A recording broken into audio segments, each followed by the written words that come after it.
make this straight cookie, motherfucker.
Just make this straight cookie, motherfucker.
It's your boy, the Wallstreet Trapper. Welcome to another episode of Trappin Tuesday.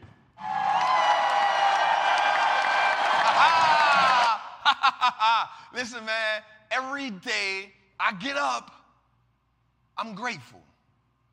Every day I step foot out the bed, I'm thankful. But I ain't gonna lie, on Tuesday, I got like a different type of pep in my step. You know what I'm saying? I got a different type of energy that I enter the day with. Because I know today, I come talk to my people. Now, I ain't saying I don't talk to my people, you know, on the gram and in the DM. And I ain't saying I talk to my people, you know, at Trappers Anonymous. Shout out to the trappers in the building. But on Tuesday, man, I get to sit at the table. We get to sit at the table together. We get to break bread together. We get to break down the problems.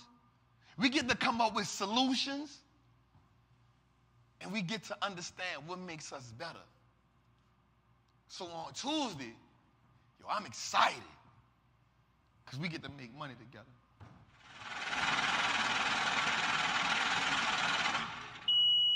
I remember when I was with my dog, Pocky, my big bro, my mentor. Shout out to my bro from Hood Estates.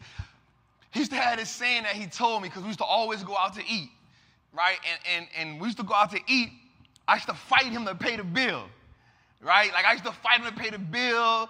I used to sneak and go to the bathroom and get a, the way to my car and be like, hey, I got that.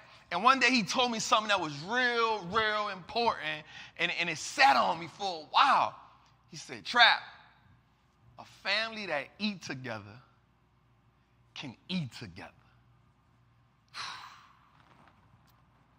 I want you to sit on that for a little bit. A family that eat together can eat together. And that made so much sense to me. So when I come up every Tuesday, man, my goal is to help us eat together so we can eat together. And what I mean by that is, like, when we take this information and we apply it, and then when you sitting at the table with your family and y'all talking about finances, and I know that I inspired that, we eating together. When you at the family reunion with your family and y'all eating together, and because you listen to Trappin Tuesdays every Tuesday, you say something to the family about money, finance, and investing, healing financial trauma, we eating together. When your kids come home from school, or when your nieces and nephews come home from school, and you ask them, yo, what you did in school today? And then sometime that day or sometime that week, you talk to them about finances. You tell them about investing. You tell them A is for asset, B is for bank, C is for credit, D is for debt, E is for equity. We eating together. See, I'm going to be real with y'all, man. This week, I went through something. Something emotional, something mental. But it wasn't a bad thing, y'all. Like, I'm going to keep it real. Like, it wasn't a bad thing. I sat back and I thought about something. I thought about the importance of Trappin Tuesday. I thought about the importance of the baking soda with my logo on it. I thought about the importance of the triple beam. I thought about the importance of Wallstreet looks like us now. Symbolically, what does that mean? See, how can we truly push the culture and the community forward? How can we truly do that without being our authentic selves? So here's something like, I know, like this may not, what I'm about to say may not be popular on the charts. What I say right now may not make me the most likable or the most, adorable or the most looked up to, but I'm going to just keep it real with y'all, man. I never was that anyway. When I speak my message and when I talk my message, I'm going to keep it real, y'all. Man, my message for black people. My message for brown people. My message is for the disenfranchised. My message is for the poor. And I'm going to keep it real. Like when other races and people come join me and rock with us, I'm cool with that. But my message for us. And let me tell you why.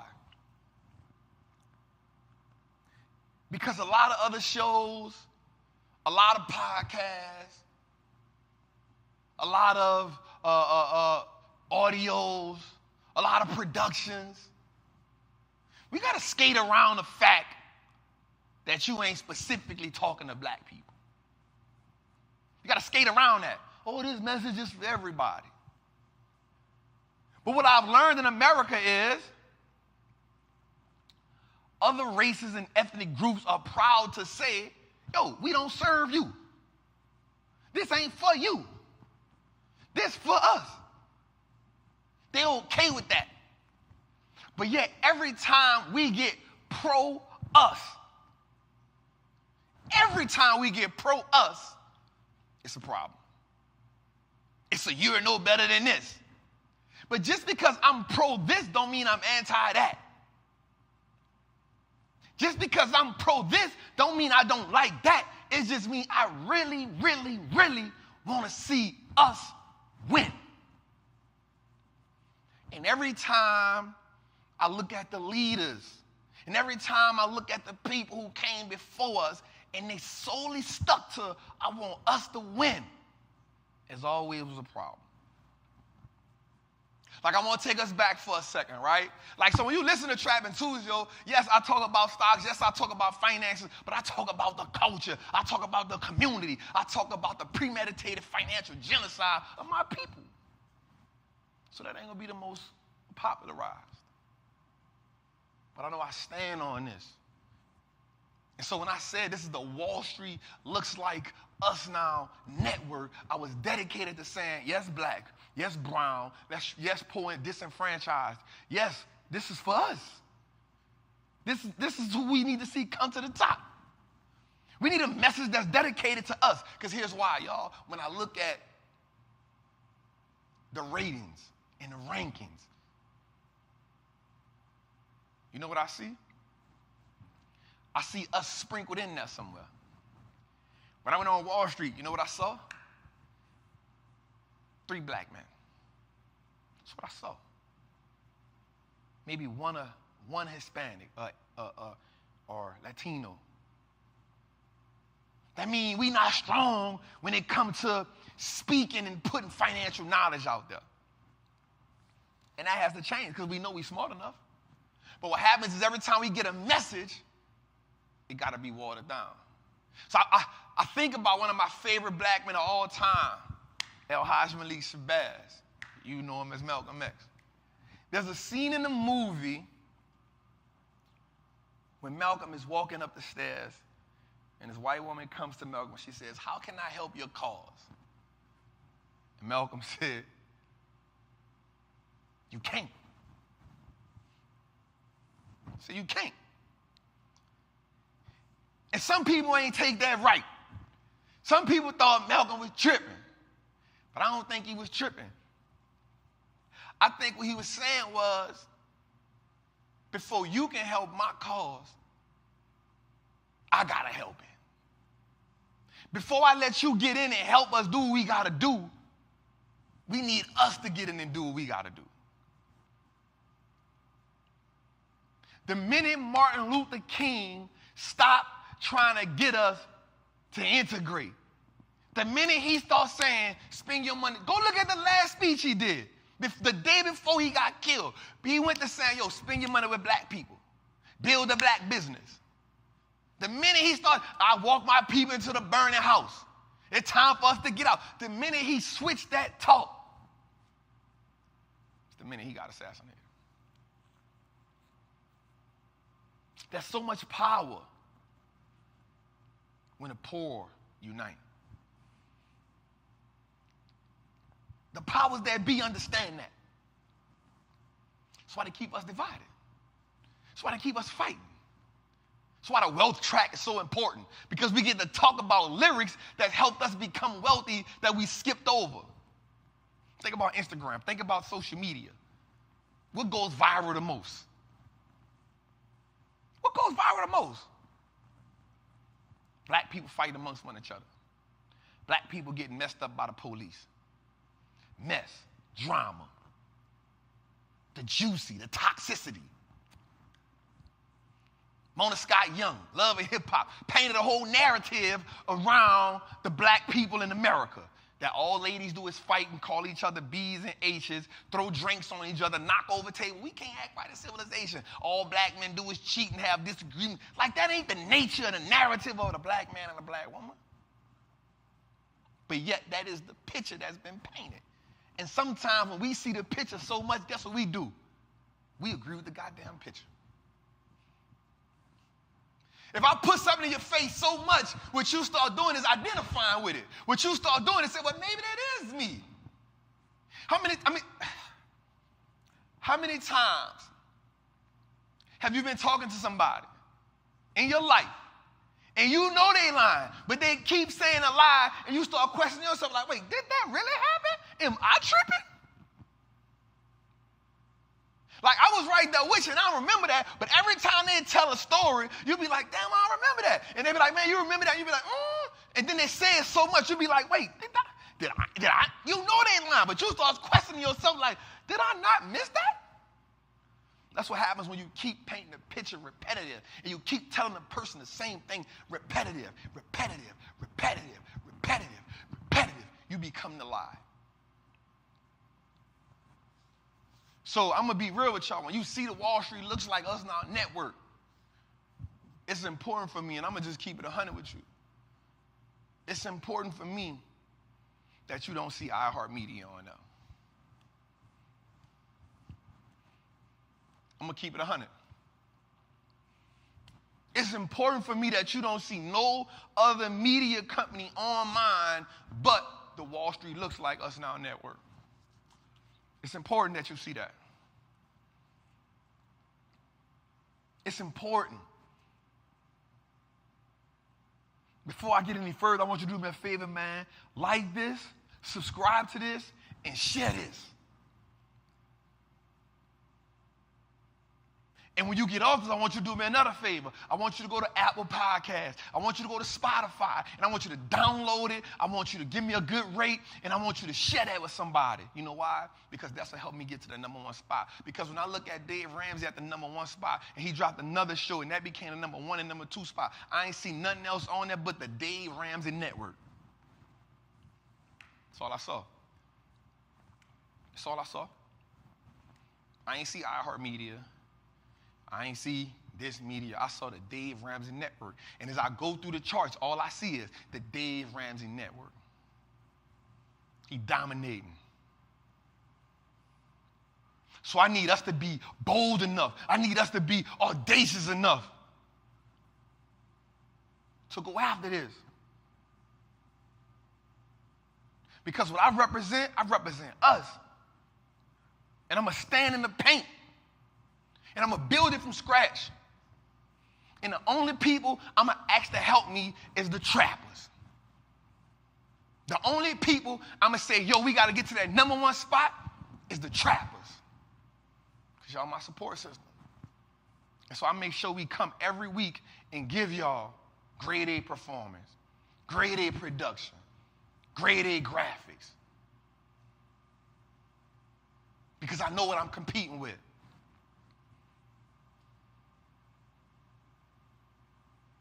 The mission has to be deliberate. And so I think back sometime, man, and I just did a little research and I did a little homework. And I noticed that between 1949 and 1973, the U.S. government bulldozed 2,500 neighborhoods. 923 American cities through urban America got destroyed through what's called the Urban Renewal and Freeway Program. 1 million people were displaced by that program. This is when they tore black communities down and put freeways in interstates and hotels. And they decimated us. And they made us start over. And every time we built up the courage, and every time we built up the tenacity to go forward, they ripped us down and they made us start over.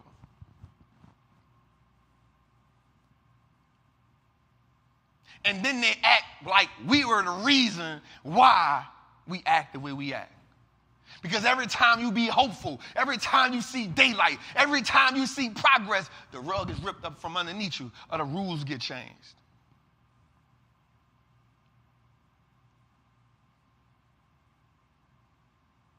How can I truly say I want you to be I want to represent you? How can I truly tell you about freedom if I'm scared to be silenced?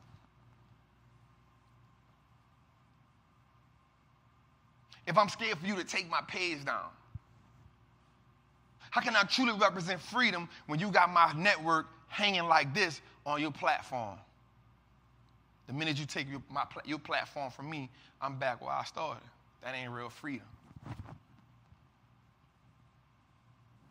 So how can I create a network that's mine? Yep, I'm on YouTube right now. Yep, I'm on Instagram and all the other platforms right now. But the ultimate goal is to get you on my own.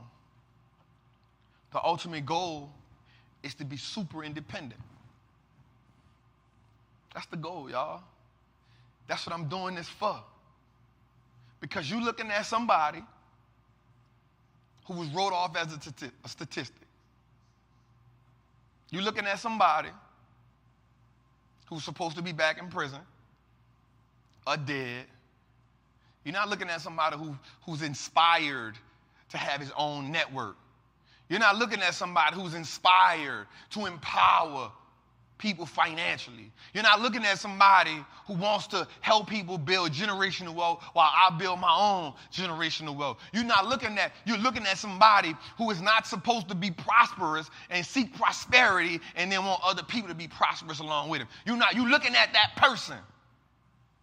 But also, I'm talking to that person. I'm talking to you. The one who wake up every day with a goal and a mission and a dream.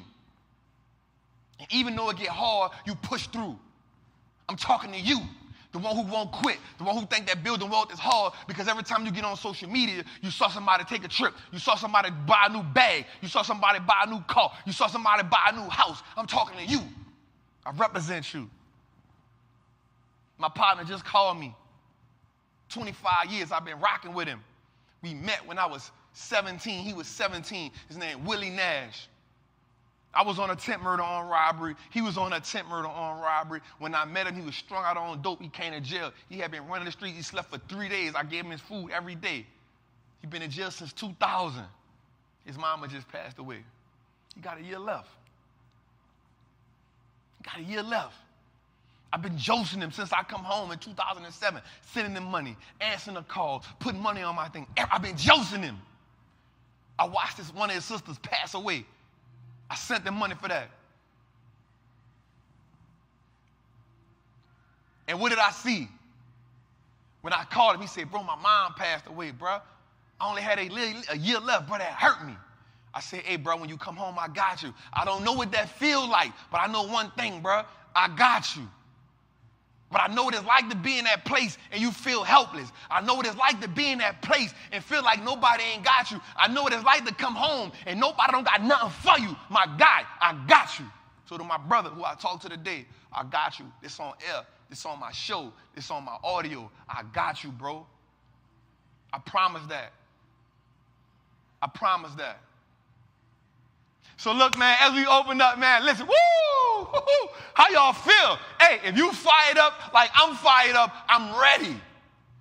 I'm ready. Hey, and if you don't like it, this just ain't for you. I'm going to be real with you. This ain't for everybody. It's your boy, the Wallstreet Trappin, man. It's your boy, the Wallstreet Trappin, man. We're going through some real tough times in America. We're going through some real tough times in the States. We're going through some real tough times in our personal lives, yo. But here, today, right now, each and every Tuesday, man, this is going to be the relief. I want to tell everybody. Welcome home, baby. Welcome home. Come get a seat at the table. Come break bread, because I'm going to break bread with you. It's your boy, the Wallstreet Trappin, man. Let's go, man. Our first segment is called Word on the Streets, man, but I'm going to keep it real. This week, we're going to do something a little different. Man, y'all know the market's down. Y'all know what time we in right now. So I'm going to do something a little different. I want to bring something around to you a little different. I want to open up some new gates and some new avenues, some new pivots, because I want to show you how to navigate through these markets. I want to show you what it takes to get through it, man. So this week, we're going to go a little deep on Word from the Street, man. How y'all feeling, man? Remember, man, like, subscribe, right? Tell somebody to tell somebody they need to be here, man. Let's go, man. Word on the Street, man. This is what we doing, man. Listen, here's what I want you to understand, man. There's power in a recession. There's a power in it, right? Because what recessions do, man, outside of all the political things and outside, what do recessions do? Here's the power of it, man. They drive asset prices down. They drive asset prices down. There's power in that. There's power in being able to buy a business that's producing cash flow. There's power in being able to buy a business that pays dividends. There's power in being able to buy a hotel. There's power in being able to buy real estate. There's power in being able to buy companies at a discount price. And I ain't just talking stocks. I'm talking businesses. I'm talking about assets. There's power in being able to buy them at a discount. So what do recessions do? They drive asset prices down. They drive long-term growth opportunities after. Trap, what do you mean by that? Okay, after the recession is over, what happens when the recession is over? Now we have a long run. That's expansion. That's the expansion cycle. After the recession, here's economics, y'all. Here's economics, y'all. After the recession is over, the world goes into this long bull run, this expansion cycle. More jobs, asset prices go rising up, houses go up. Everything get in the rotation of what it's supposed to do. Once you understand the business cycles, wait up. Next week, I'm dropping the business cycles. Ha ha! All right? So, after we drive long-term growth opportunities, the next thing I want you to understand is this. During recessions, jobs don't make you the most money. Skill sets do. During recessions, jobs don't make you the most money. Let me walk up close to you. Let me walk up close to you. Let me walk up close to you. During recessions, jobs don't make you the most money. Skill sets do.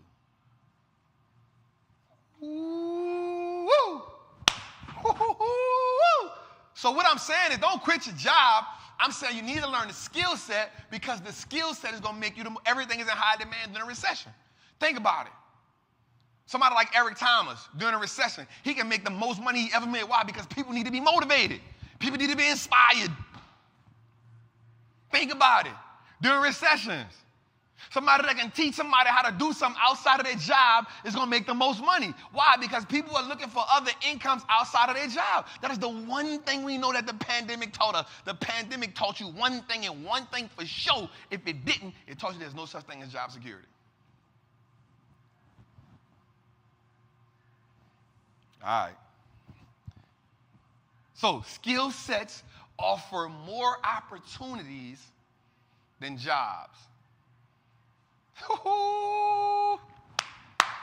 Let me do it one time.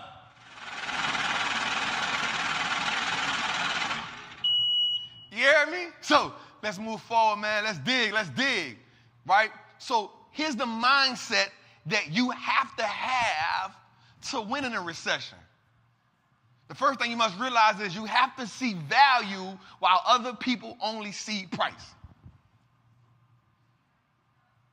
You got to see value. You got to understand what something is worth and what is the value of it while everybody looking at price. The price going down, the price going up, the price doing this, the price doing that. That's too high, that's too cheap. You got to understand the value of it.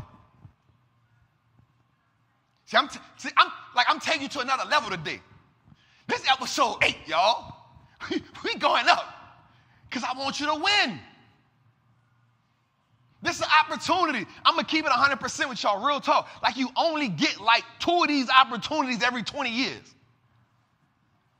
Like even in like the 2008 opportunity we had and this one. Like the little ones in between, it wasn't like this. We talking about ones where assets went down 35, 40%. We talking about markets crashing. We talking about real estate crashing. We talking about oil price. We talking about business. We talking about banks. We talking about opportunities. You only get like 2 of them every 20-something years, y'all. We missed 08. We missed 08.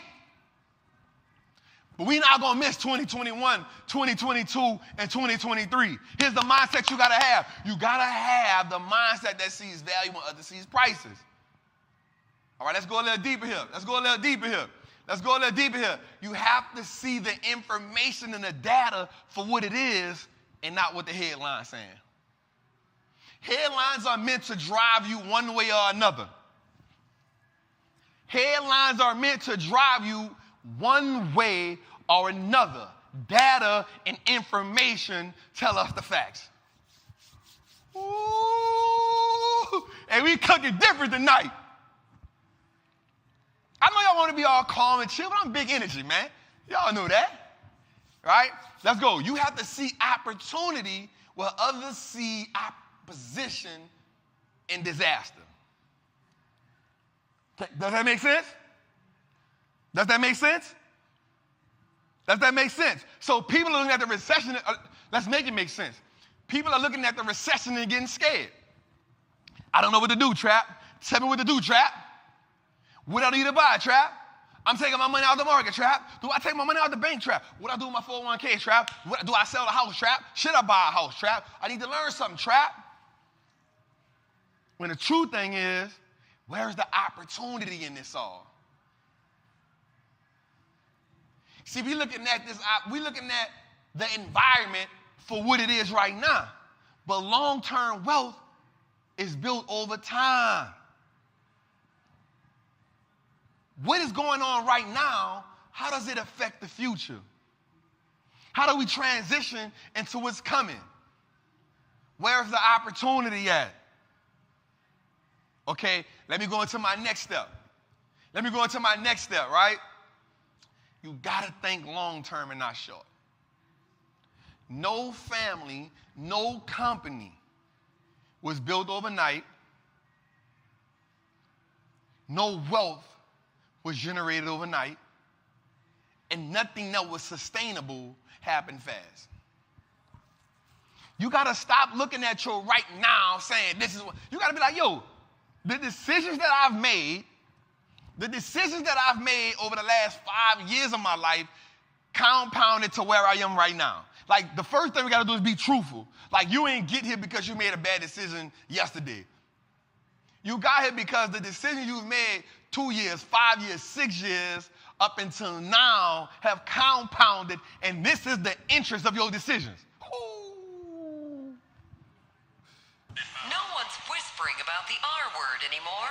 Now they just come right out and say it. Ask you a question. Are you in a personal recession?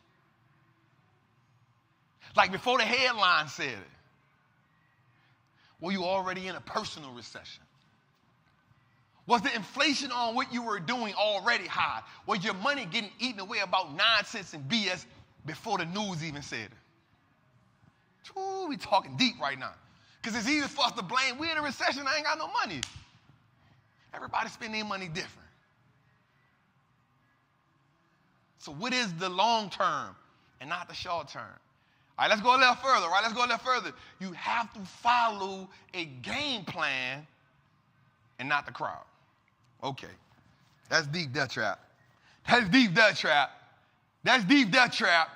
You have to follow a game plan. So in order to come up with a game plan, you got to realize, who are you?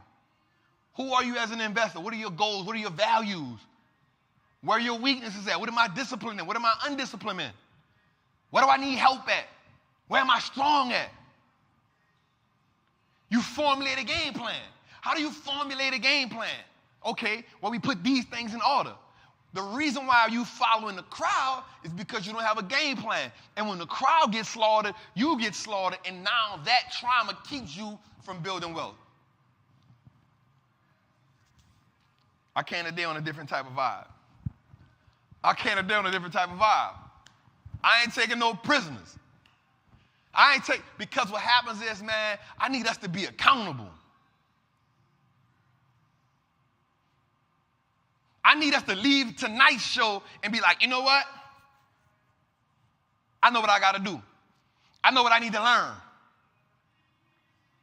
The greatest asset that you can have is understanding what you don't know and going to work on that. Because what you don't know may be the key to unlock where you got to go. I don't know how to invest. Let me learn how to invest because that's going to unlock somewhere else. I don't know how to trade. I don't know how to buy real estate. I don't know how to leverage credit. Okay, let me learn that so I can unlock the key to go somewhere else. This is how you build wealth during a recession. Woo! I need you to say me trapping. I need you to say we trapping right now. I need you to say we trapping. Salute. I see you, fam. I see you. Let's go, baby. Let's go, man. How we feeling, y'all? How we feeling? All right, man.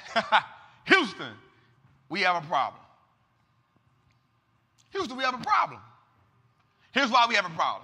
Now, last week we talked about the dollar index, and we talked about the U.S. currency, the euro. We talked about the Swiss, and we talked about all these currencies in that foreign exchange that sits inside of the dollar index. Now, here's what happened this week.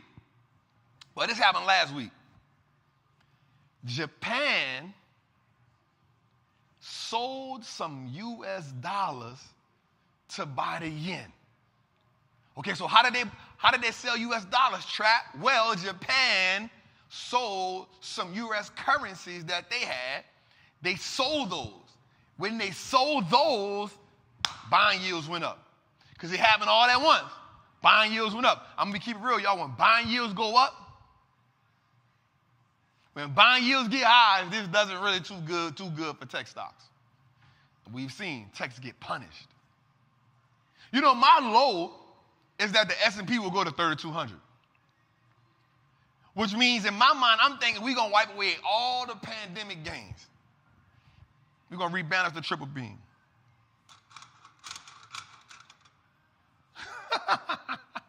But we're going to do what?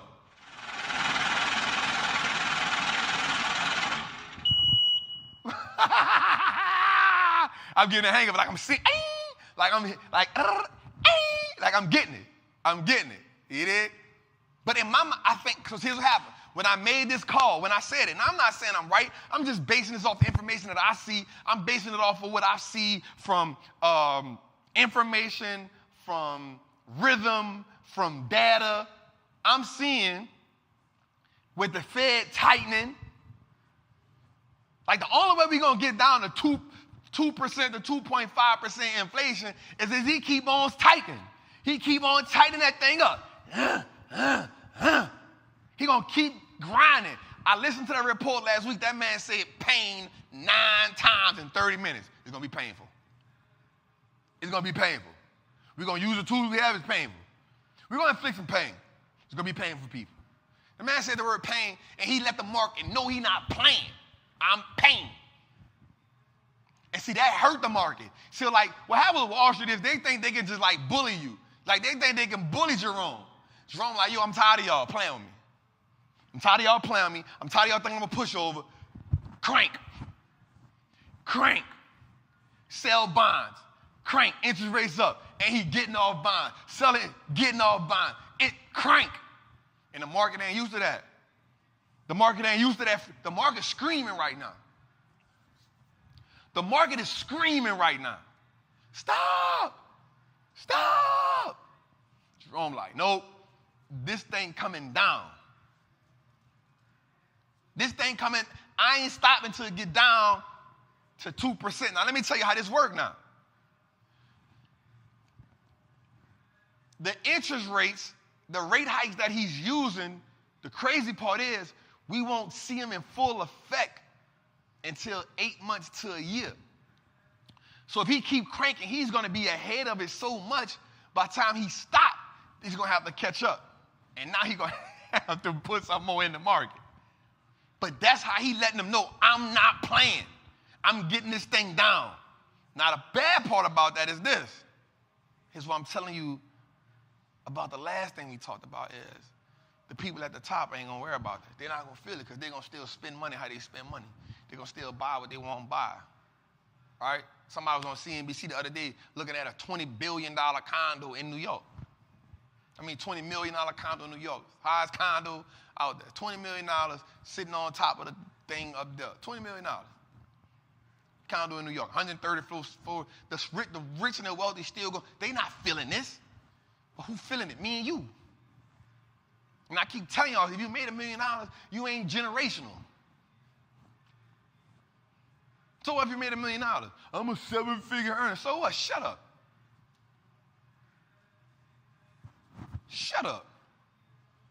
That's just taking care of you. You ain't generational. You made your money in a pandemic. Shut up. You knew money. Where you going to be at after that? Are you putting your family in position right now? Are you doing that? I made 7 figures. Shut up. Nobody cares. Are your family going to reap that?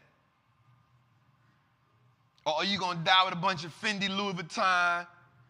Or are you going to die with a bunch of chains? Or are you going to have to sell them chains because your business ain't doing good? What you doing? What you doing with your daughter? What you doing with your son? What you doing with your cousins? What you doing with your mama? What you doing? A lot of people hit the lottery. 85% of them broke. Dudes go to NFL. Dudes be boxing. Dudes rappers. 80% of them go broke. The real way to wealth is saying, can you do it long term? Can you do it year in and year out?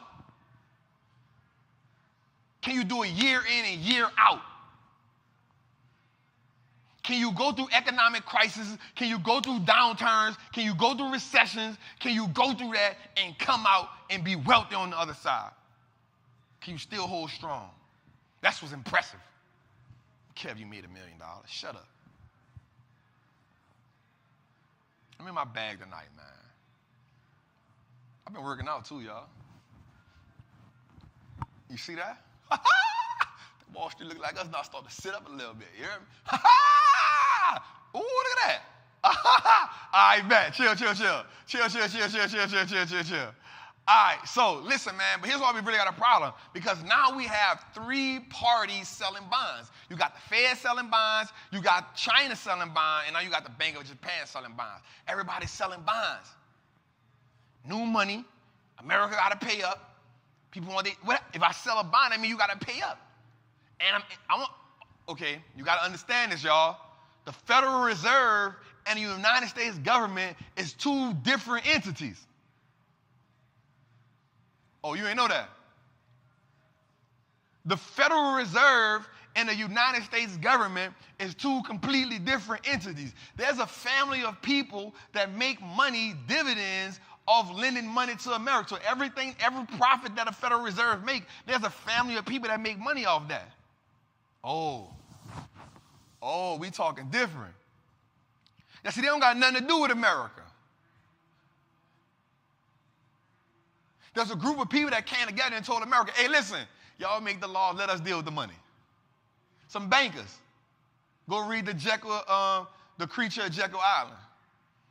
Go read that book, The Creature of Jekyll Island. And when you read it, tag me on my Instagram, and I'm going to repost it. There's a group of bankers that came together and said, hey, check this out. Y'all deal with the law and all that. Let us deal with the money. This is what we do. 2 separate entities. 2 separate entities. And so now they're selling bonds. Hey, we getting off all this access money. Give me my money. Give me my money. Give me what I need. So Houston, we have a problem. Because now that money getting tight. It's getting tighter with increasing rates. The money getting tighter. This is what I'm telling you. Are you in a recession before they even said it? Were your interest rates high? Was inflation eating away at your money because you was doing BS with it before the people on the news even said it? Was the recession on the news and the inflation on the news just a scapegoat for you already? You talking deep, man. Let's go, man. How we feeling, right? So one of the things I want to talk about, because here's something you're going to always see. You're going to hear this word, strong dollar, weak dollar. The dollar is strong. Now, I'm about real. Right now, that dollar is strong. Right now, that dollar is whooping butt. You hear me? That thing is whooping butt. Right? It's strong. So the meaning of a weak dollar is like when other foreign countries, mostly the euro, right, when their dollar compares to the U.S. dollar, is weak. So what do I mean? Let's say the dollar was 1 for 1. 1 for 1, it was good. Right? If it's 1 for 1, that means if I went to Europe and got $100, it's good in America for $100. Right? It's 1 for 1. But if the American dollar is 20% stronger than Europe, then $100 in Europe, you would need to give me $120 for U.S. You feel me? You feel me? Because the U.S. dollar is 20% stronger. So now the U.S. dollar is strong. And so that's putting pressure on other companies, especially companies that's importing and exporting, because now imports become more expensive. To get that thing in, it costs a little bit more. This is a luxury tax. Costs a little bit more. A weak dollar's role in the U.S. So let's, again, if you're traveling, so if the dollar is weak and you're traveling to all these countries, they don't want to take the U.S. dollar. It's weak. It's weaker than their currency. I don't want to take that. That ain't worth nothing. But now when you travel, because that dollar's so strong, give me. That thing is strong, but it put pressure on other countries because now their currency isn't worth as much. So we just talking basic economics right here, y'all. So the strong dollar now is when now the other countries now have to pay more for U.S. goods. See, this world is ran by this import and export. And that's why I want you to understand something. I want you to understand, like, what the country, like, the United States is driven by consumerism. We keep saying this. It is driven by consumerism. China is driven by manufacturing, agriculture, Canada, oil. We got to understand what each country is good for. What is it known for? Because once you understand that, that's where they power at.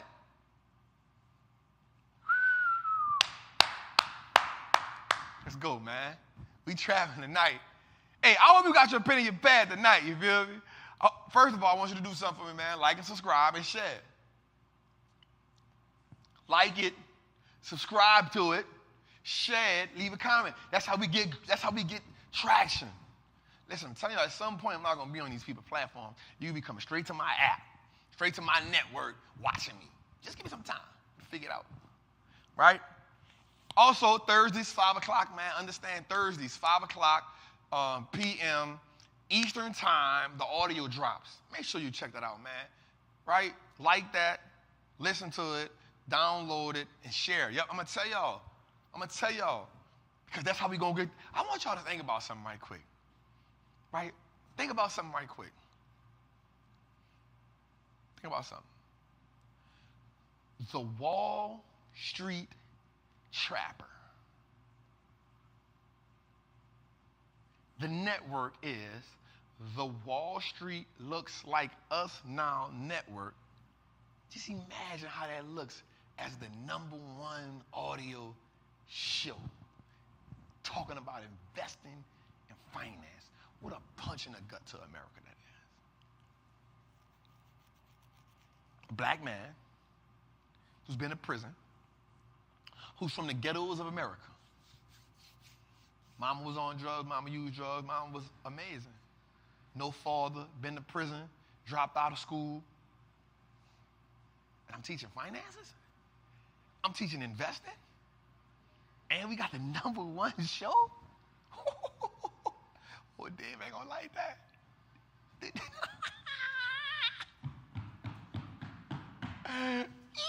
Hey, me and my cousins usually do this. Cereal time! Cereal time! Hey, I love it, man. And we're going to just chip at it every day. We're going to chip at it every day. So do me a favor, man, every Thursday. Man, right now, matter of fact, right now, when you get off this, right, go download it. Go download the other episodes that you ain't listened to. Go like it. Go leave a review. And then tell one person that you know, hey, this is my boy Trap, man. Check him out. He the real deal. You know what I'm talking about? Like, he going to talk that talk the way we need to hear that talk to us. You hear me? Bet. So, as we move forward, man, listen, the Fed. 3 things that the Fed do for us, man. The Fed going to increase rates.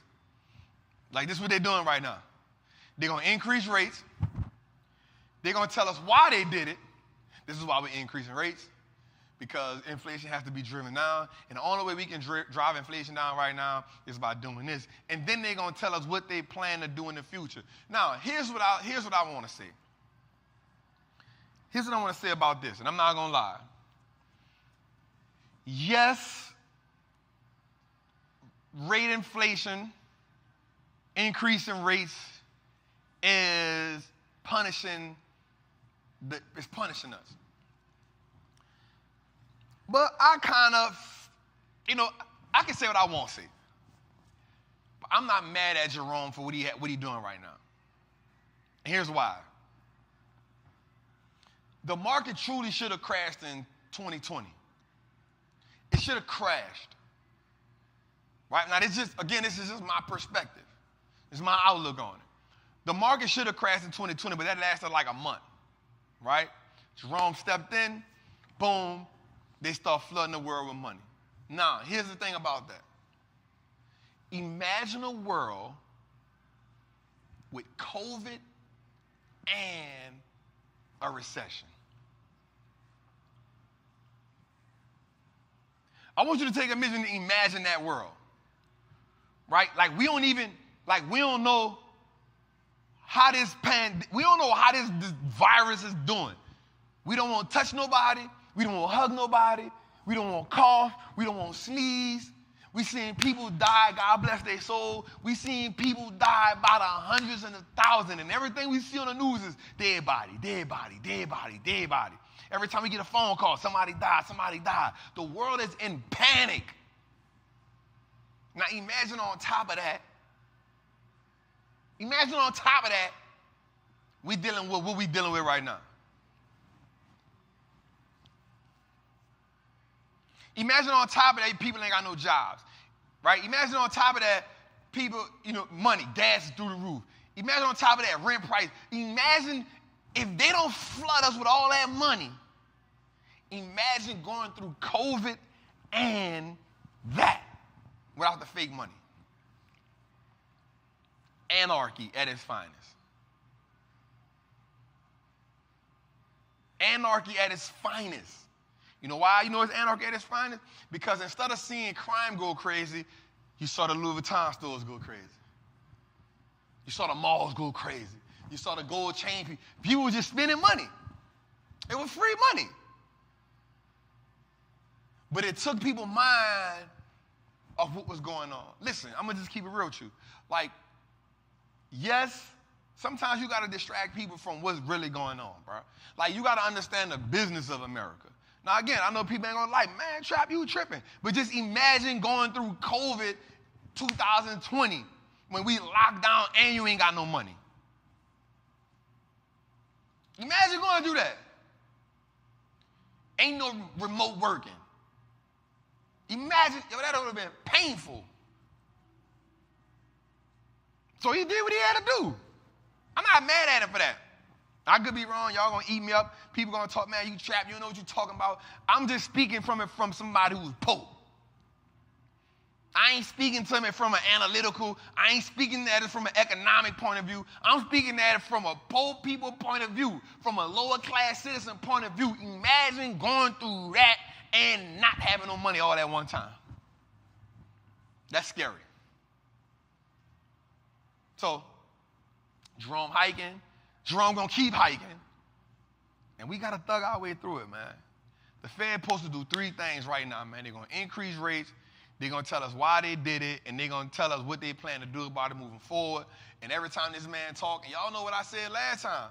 Last time, what did I say? The market gonna be green, but soon as Jerome talk, it's gonna get real red.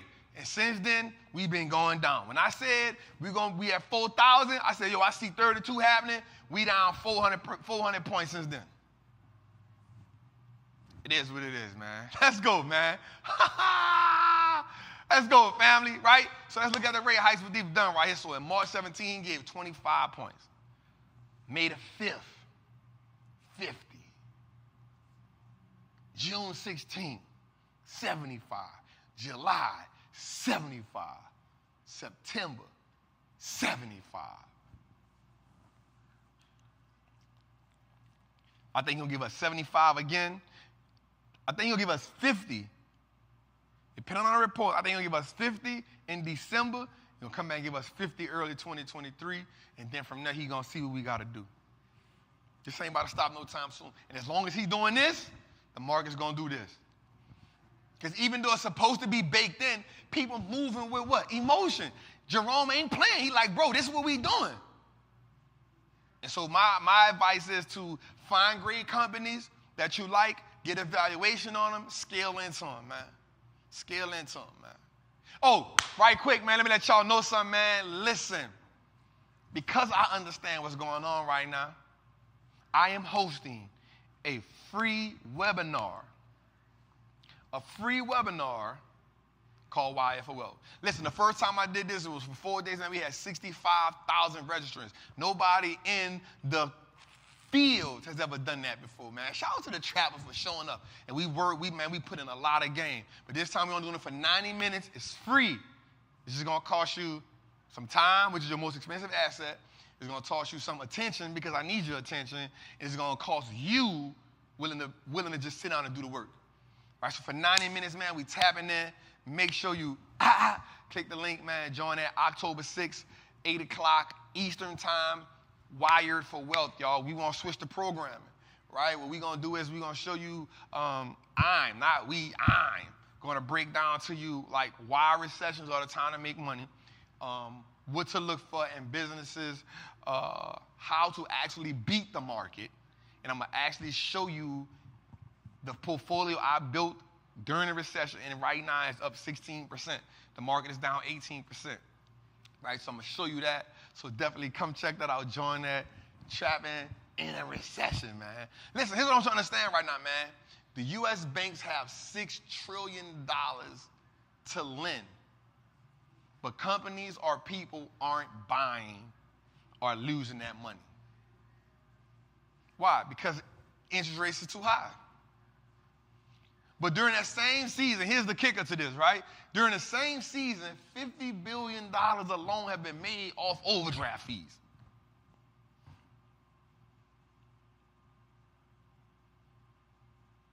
Off overdraft? So you're not able to loan the money out, right? But you still like, bet, overdraft fees still in full effect. And who does that impact? It impacts the financially vulnerable.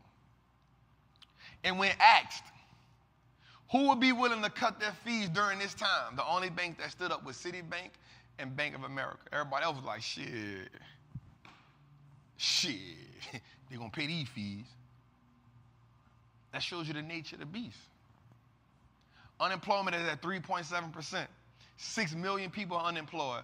1.4 million claims. I'm going to keep it 100 with y'all.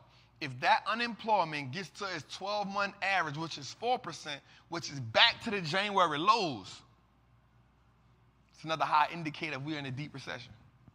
It's at 3.7% right now. Unemployment, 3.7%. 6 million people don't have jobs. 1.4 million claims. So when we look at the January lows, what was it at in January? 4.4%. If we get back to that, we back at a 12-month, because last year in January, we was at 4%. That means we done decreased back to that. That means we done wiped away all the gains. We back out here. Deep recession, y'all. Like, this thing could get bad. But that don't mean we can't survive it. That don't mean we can't overcome it. We can't let what we hear in the news and what we hear in the media dictate our mindset. Make me, oh, it's in a recession. So now you start moving around the world like, I don't know what it is. It's a recession. The gas prices. Nah, it's a recession. Bet I'm about to get this money. Bet all right, I ain't spending money on a bull coin no more. I'm about to buy these assets that's going on sale. I'm about to go learn how to invest in the stock market. I'm about to learn how to trade. I'm about to learn how to buy real estate. I'm about to learn how to do trucking. I'm about to learn how to start a business. I'm about to learn how to become wealthy in the recession.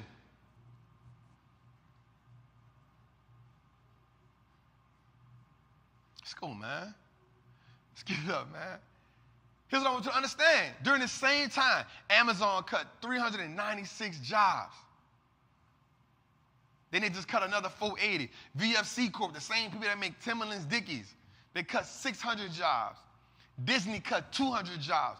Ford cut 13,500 jobs. Robinhood cut 700 jobs. And the list goes on and on and on and on. People are cutting jobs. Remember what I told you before this happened? I said, you know when it's getting real? When people start cutting jobs like now they're going west. Because what do companies do to preserve capital? So let's paint the picture. Let's paint the picture. Let's paint the picture here. Right? People holding on to money because things are getting more expensive. People don't have what's called disposable money right now. Right? The majority of people money because of the rates, because of everything, people money going to food, gas, shelter. The main three things people money going to. No more disposable money. How do we know that? Well, Walmart said it. Target said it. Amazon said it. The retail people told us people don't have the disposable money. Why? Because we see toilet paper going and we see soap going, but we don't see the funny little concoction we made that people do in their leisure time when they waste money. The Snickers ain't selling like they used to. The Frito-Lays ain't selling like, the Pringles ain't selling like they used to. The chip and the dip ain't selling like, the honey buns ain't selling like it used to.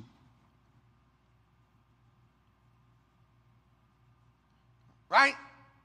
The thin cut turkey from the premium meat ain't selling like it used to.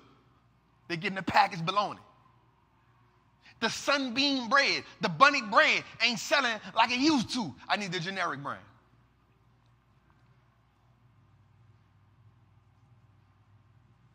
The Bluebell ice cream ain't selling like it used to. You don't need no ice cream right now. You feel me? It ain't cereal time. You can think they say cereal.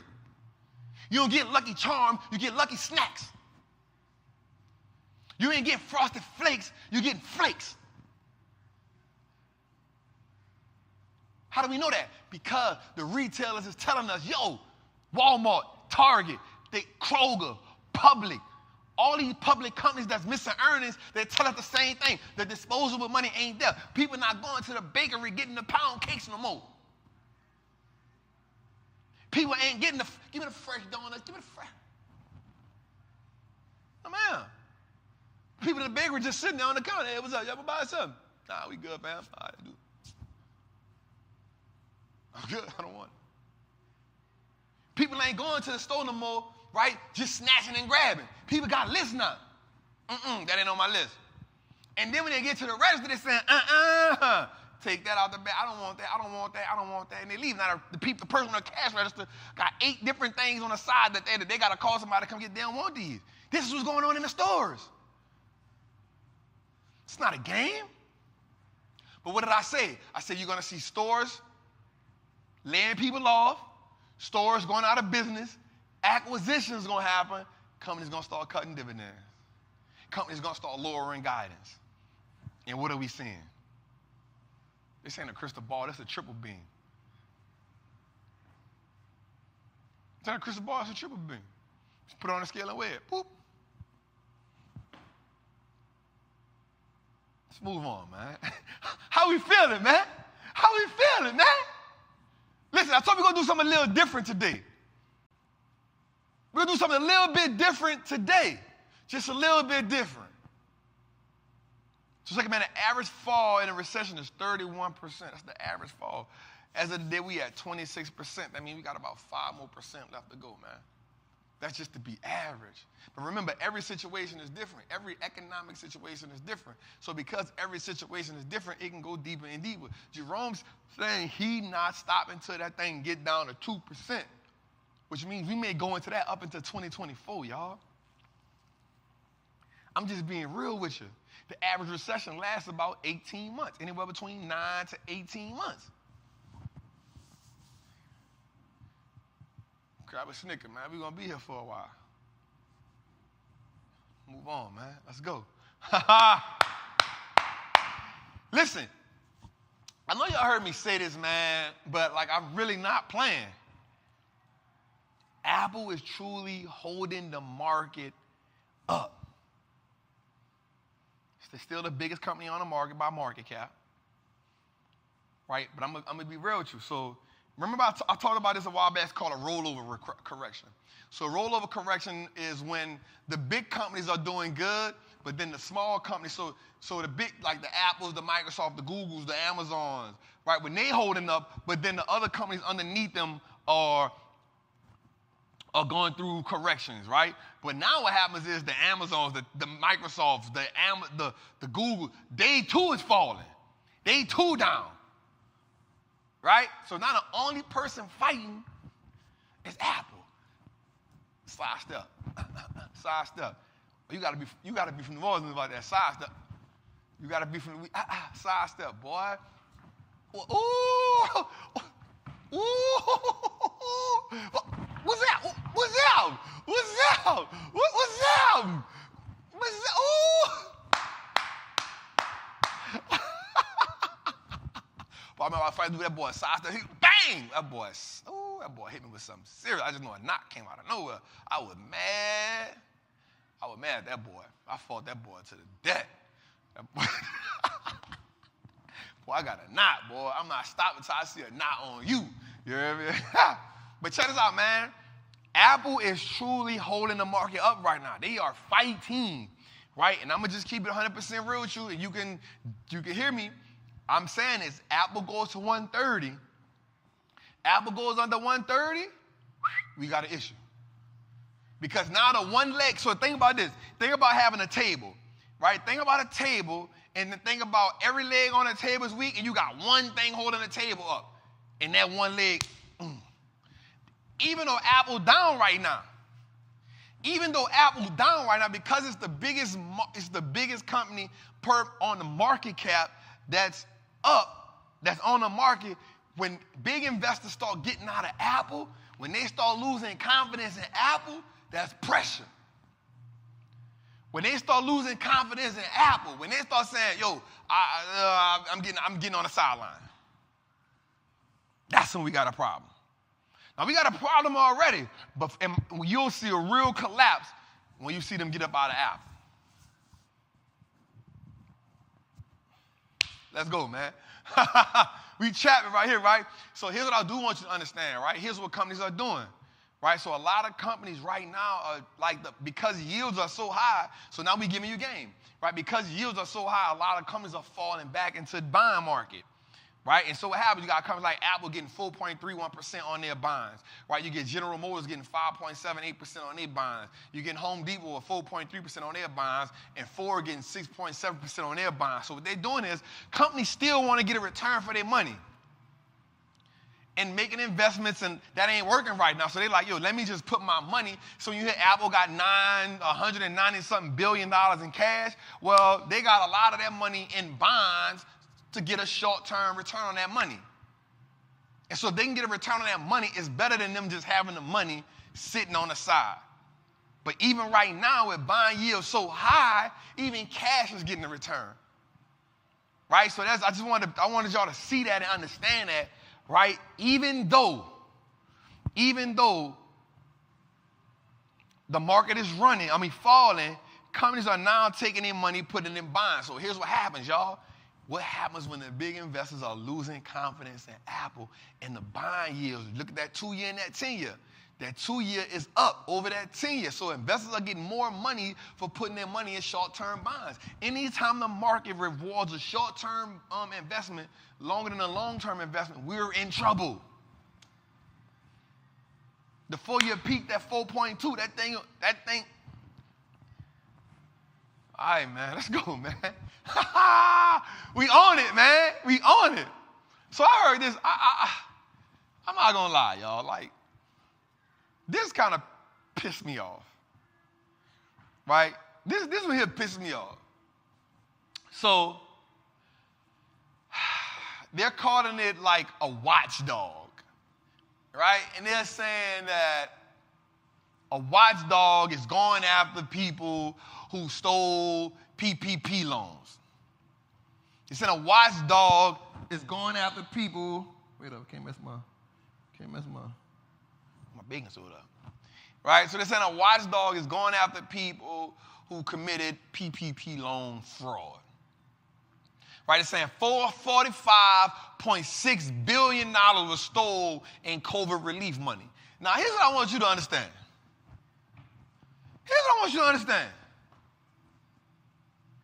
850 public companies that's on the stock market got PPP. 759 of them kept the money and didn't pay it back. You ain't about to tell me that people that look like me and you stole $45.6 billion in PPP loan money when people like Shake Shack and these other companies are getting 10 million, 5 million, AutoNation, 50 million, 30 million, 20 million. What? You coming after the wrong people. You coming after the wrong people. When 25% of them wasn't even in trouble. Only 25% of them was in trouble. The rest of them, that free money, let me get it. So make sure, partner, when you come after the people who are trying to survive, make sure you go after them public companies too who didn't pay your money back. I told you I'm going to represent us, y'all. Make sure Joe Biden and the crew, right? Make sure when you put the watchdog on the people, the poor people in America who was trying to survive, make sure, just make sure you go after them people, right? Who took that PPP money, who didn't need it, who paid If they didn't even give it to their employees, they pocketed that. Make sure you go after them. 850 public companies got PPP loans. 759 of them kept it. Make sure you go after them too, before you go try to separate a family, Mr. Joe, because I remember in 94 when you was calling us super predators too. I ain't forgot that. I told y'all, man, I'm going to stand up. I ain't scared to say what I got to say, man. So make sure you go after them, man. Let's go, man. Right? Look at it, man. 60% of the companies got 2 million, anywhere between 2 million and 5 million. 36% got anywhere between 5 million and 10 million. Now you do the math. There was 850 companies, 750-something companies didn't give it back. That's half of the 45 billion right there. More than half. That's more than half. Yeah, some people some people went scam. People trying to survive. People trying to survive. Yeah, some people went dip twice. Yeah, they're saying people was using people that was in jail. People that was using people that was dead. Oh, so, all right, people was trying to survive. In 2008, what happened? You didn't bring nobody to jail for the biggest collapse in American history. Ain't nobody went to jail for that. Dude walked away with $450 million. And now he run a small bank on Wall Street. Ain't nobody went to jail for that. Now you want to try to chase some people behind that? Go look at them people. Go holler at that. 2008 crash. Nobody. Financial crash. The banks crashed. The banks put us in that position. Ain't nobody go to jail. What we talking about? Stop playing. Stop playing. You gonna try to go get some people who trying to survive. You don't have no money. You gonna go after poor people in America. Black, white, brown, Latino, Asian. You wanna go hit us up. I ain't getting nothing. I was cool. But you wanna hit them people up. They ain't their fault. You put them in that position in the first place. Welcome to the Wall Street Looks Like Us Now Network. I'm your boy, the Wall Street Trap. You dig? This is why we need to be number one. This is why we need to be number one. Come on at me, man. Yeah.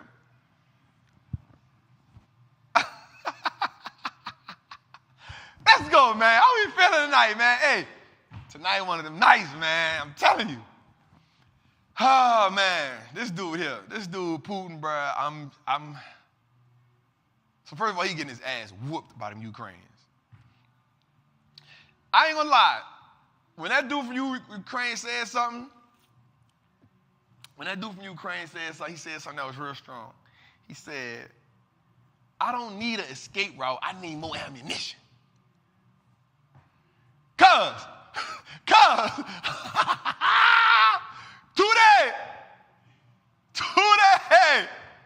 Today.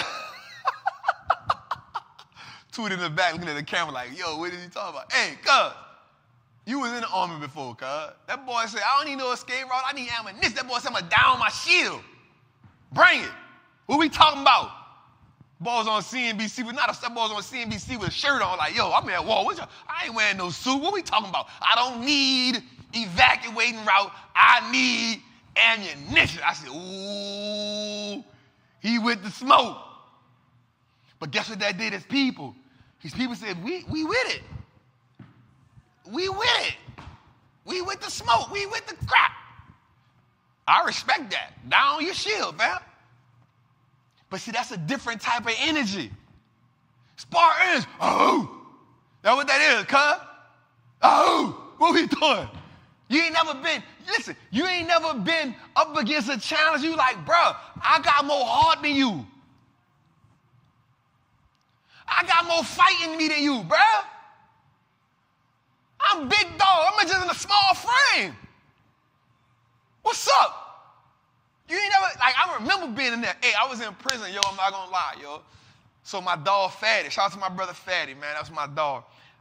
Shout out to my dog, T. Frederick. That's my dog, too, you hear me? T, I see you in the chat. T always in the chat. I see you, slime. But I used to always fight my dog, Cousin Rob.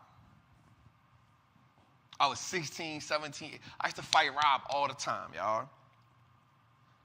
All the time in prison, I used to fight Rob. Rob used to try to steal my shit. He used to take my tuna fish. I was like, dog, pop. I go punch him in the shit. And we used to, like, scuffle. Rob passed away when I got, maybe 2000 something, Rob passed away. Rob was big, though. Let's call that boy a Crazy Rob. That boy was like 6'2". That boy was like 220. Cock. Man, I'm like 5'7" at the time. So I'm 5'10" right now, just to let y'all know. Stop playing with me. Stop playing with me. I grew a little bit in that thing. But I was like 5'7" at the time. People like 150. Man, what's up, man? Strap up, bro. Every time I'm fighting Rob. Tussling with him. He just slammed me against the gate. Boom. Come up off the gate. Just fighting with him. And one day I got that sucker right. That boy grabbed me. I said, ooh, I got him. I'm like a little pit bull. Yo, that tail going, scratch. I'm a scratch, you hear me? I'm a scratch. Listen, man. And then one day Rob was like, say, Brian, I ain't gonna even lie. When we went upstate, because I wound up going upstate. Right, I wound up going upstate because I had the 10 years, Rob had the 10 years, and we was in this camp together. And that boy Kenny said, say, Brian, I ain't gonna lie, bro, I always respected you, dog. You know, I was bullied. I was like on my, man, I don't hear that, bro. Like, I don't hear that, man. He was like, I ain't gonna lie, though, bro. Like, I always respected you. One thing you gonna do, you gonna scratch, dog. Because now we upstate. We ain't on the New Orleans, this part of, like, we on, like, Louisiana. Like, we on New Orleans against Lake Charles. Like, it's not city against city. Yeah, you on the airline now, you hear me? I need them strong. I need them hitters on the side, you hear me? I ride Dolo. I'm Dolo. I'm on my own. I'm like, man, what's up, man? What's up, man? Whatever, man. You know what I'm saying? But he like, say, bro, like, I ain't gonna lie. One thing I can say, boy, you always scratch, boy. One thing about you, boy, you might be, you small, boy, but you gonna scratch. Man, listen, you know, one of the greatest poets of all time said something that was amazing, man. He said, mama ain't had no hoe. She could have raised a girl for that.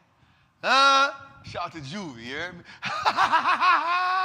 Cuz, how am I come home and be on you like, what's up? Cuz, if I was over there, if I would have handled my business, I could stand 10 toes down. I know one thing. In that place, I stood 10 toes down.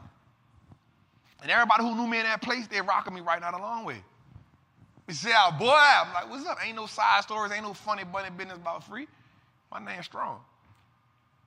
I ain't win every fight. I lost a lot of them. But I scratched every time. It wasn't one time I said, hey, bro, I'm straight. I'm straight, dog. I'm good, dog. And one time I hung my head down. Bust up and all. What's up? Let's run it, bro. Run it back. Run it back. What we doing? Run it back. I ain't tired. Run it back. I don't smoke no cigarettes or nothing. Run it back. And I said out to say, that's what Ukraine doing. Man, I don't need, just give me some pistols. We gonna hold it down. So Putin done put 300 troops in mobility mode. Like, yo, let's go. Then he gonna tell the people, fight to the death. This dude got farmers, little kids. Bruh, them people don't want to fight. You just sending them people over there. So now you're sending somebody who don't want to fight against some people who fighting for their life. Bro, that don't mix. That don't mix. That is 100% a suicide mission. Because, yeah, you got some people who going to, like, stand up for Russia, like, yeah, I'm built this is what we doing. You got some people like, bro, I don't want no parts of that. Why are you? That boy is drafting people. Hey, come on.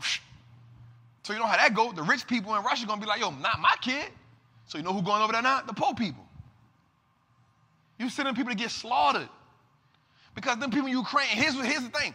Every time they win a certain part of their country back, they fire up a little more. And at this point now, I got more confidence than you. So now what he gonna do is, so Europe got sanctions on Russia. And so now what he gonna do to Europe, he already shut one thing off. Now he's saying he gonna cut the gas supply off. But this dude, Poon, playing a, because I'm going to be real with you, I think at this point, you know how when you make a bad decision, the minute you realize it's a bad decision, you can do one or two things. The minute you realize you made a bad decision, you can do one or two things. You can admit that you made a bad decision and bow down, or you can double down on the bullshit.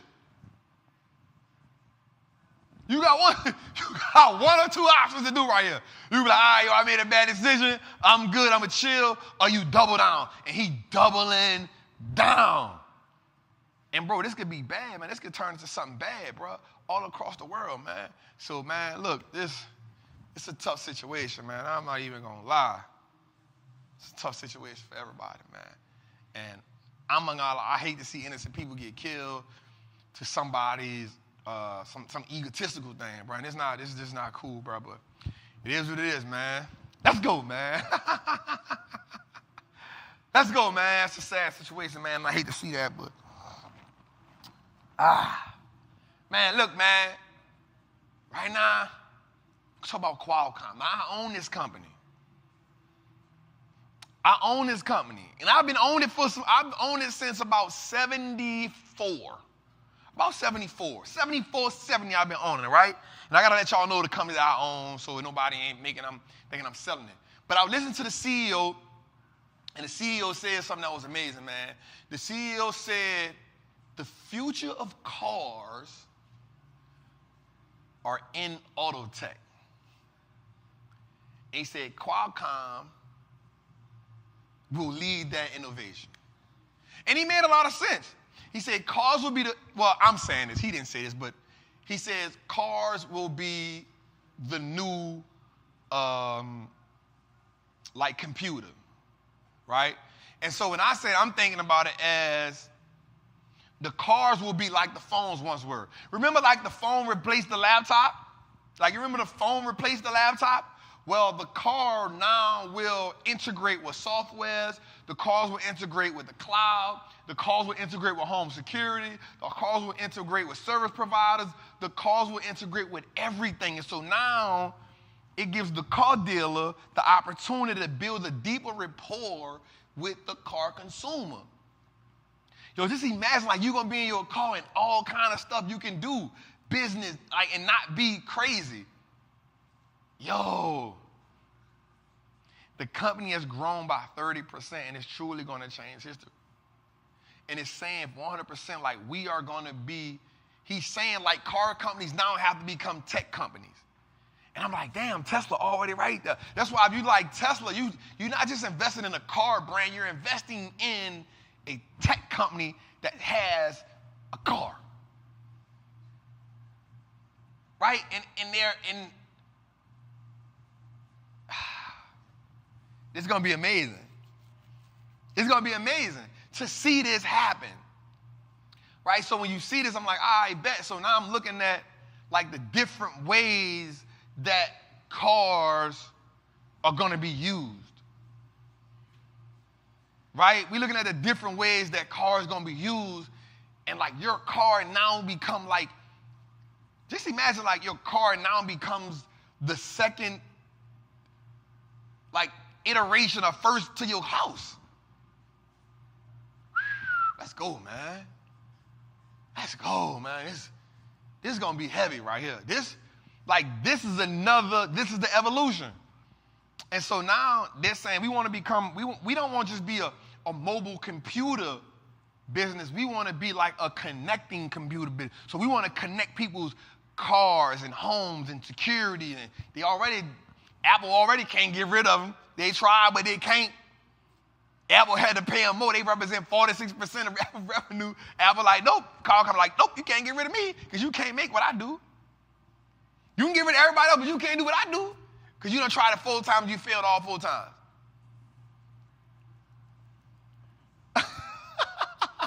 Mark like, God damn, I wish I could do that shit. You know what I'm saying? Let's go, man.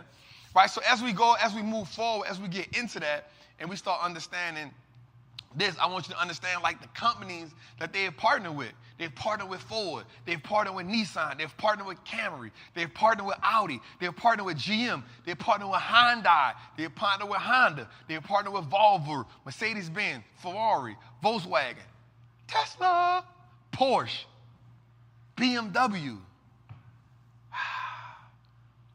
They at the head of this thing. And I'm not going to lie, like, once I saw them create something that Apple couldn't duplicate, I was like, bet. Because you know, Tim like big dogging. Once he created something that Apple couldn't duplicate, I said, okay, bet. So I'm not going to lie, I might double down on this. I might double down on them. Like, I own about 125, 130, I might double down on them. But let's talk about ways they're doing, like, intelligent transportation systems. Like, look at this visual.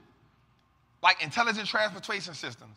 New vehicles, transition into electric vehicles. They're going to always have you connected. Automated driving, the car now becomes the new platform. And it becomes a direct relationship between the car person and the consumer. And now they merge physical and digital spaces. The digital transformation of the automobile is accelerating. So here's what Trap wants to say. I want to say, when you remember last week we talked about, say, if you want to get into the EV, we talked about the motors, we talked about all these different things. Well, when you think about the car, because EV is moving, but now think about all the features when you get a car, all the features that you have inside the car.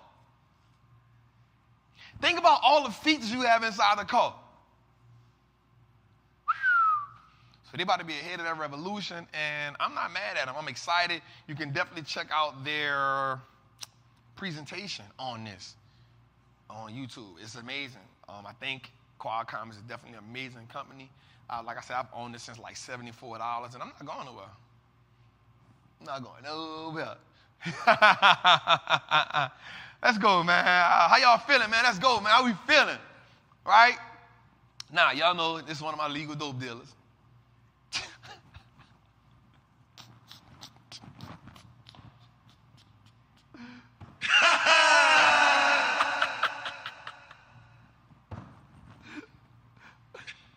What is it? Hey, legal dope dealer, man. But I like this company because it's number one, Eli Lilly. Man, this is one of the companies I bought during the recession. It is the biggest dealer of insulin in the world, right? But they in the kitchen. They in the kitchen right now.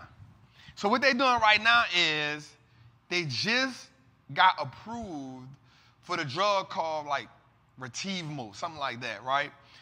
It is for those that have advanced like locally tumors. So if you got like tumors, like this drug helps you. So that's good because like tumors are real bad, yo. Like, and I started doing research. I didn't realize that something like 4 out of 10 Americans are susceptible to catching tumors, man. So that's bad. So they created a drug. What I like about this company is, I'm not gonna lie, what I like about they come up with ways to be the number one company that's doing something. You know what I'm saying? So they're gonna become they enter this, and then they just got another FDA approval. They got accepted for this drug they want to start making for Alzheimer's. Alzheimer's is a Alzheimer's, like you can't, when a person has Alzheimer's, like it's kind of like you watch them, like, I don't want to say the wrong word right here, man, disintegrate slowly, like right before you watch them like slowly but surely like lose their memory, lose what's going on, losing their functionality, and you can't do nothing about it. So Eli, they're like, yo, like we about to create a drug that can help that. That's gonna be pivotal. I'm not gonna lie. So like, it's another company that I own. I enjoy owning. I like the CEO. They were one of the companies that helped people during COVID. I'm not vouching for them, but this is one of the companies I love, man. Shout out to Eli Lilly, man, for just being a stand-up company, man. Let's go, man. Let's go, man. So check it. This week, this segment is called Learning the Lingo. But listen, before I go any further, this segment is brought to you by none other than Trappers Anonymous. Listen, my favorite word to tell you when I think about Trappers Anonymous is Come home. Just come home. Listen, you want to learn how to invest? You want to learn how to build wealth? You want to learn how to heal your financial trauma? Come home. Now is not the time for you to be guessing. Now is not the time for you to be gambling. Now is not the time for you to be following the crowd. Come home. Come have a seat. Come sit on the sofa. Come to the book club. Come to the live from the kitchens. Come from the early morning lives that we do just for that. Come be a part of a family. Come be a part of like-minded individuals that want to see you grow, that want to see you succeed. One of the reasons why we are truly not be able to succeed in life, in anything, is because we're trying to do everything on our own. I literally came on the show and said how much I need y'all because I can't build this business. I can't build this platform without y'all.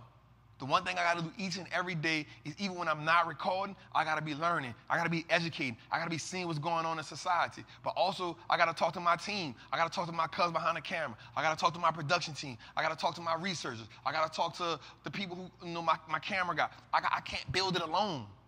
This is my community. This is my group right here. So when you come into the studio, you feel like you at home.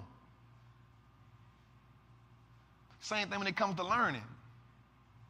Why you think so many children didn't do good during the pandemic in school? They just passed them because you was learning on a thing by yourself. That ain't the most productive way to learn.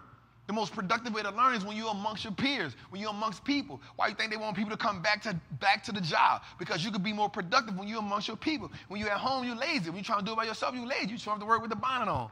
Hey, you take the bonnet off. You get on the camera. Hey, how y'all doing? You still got your night clothes on. You turn the camera off, put the bonnet back on, go back to sleep.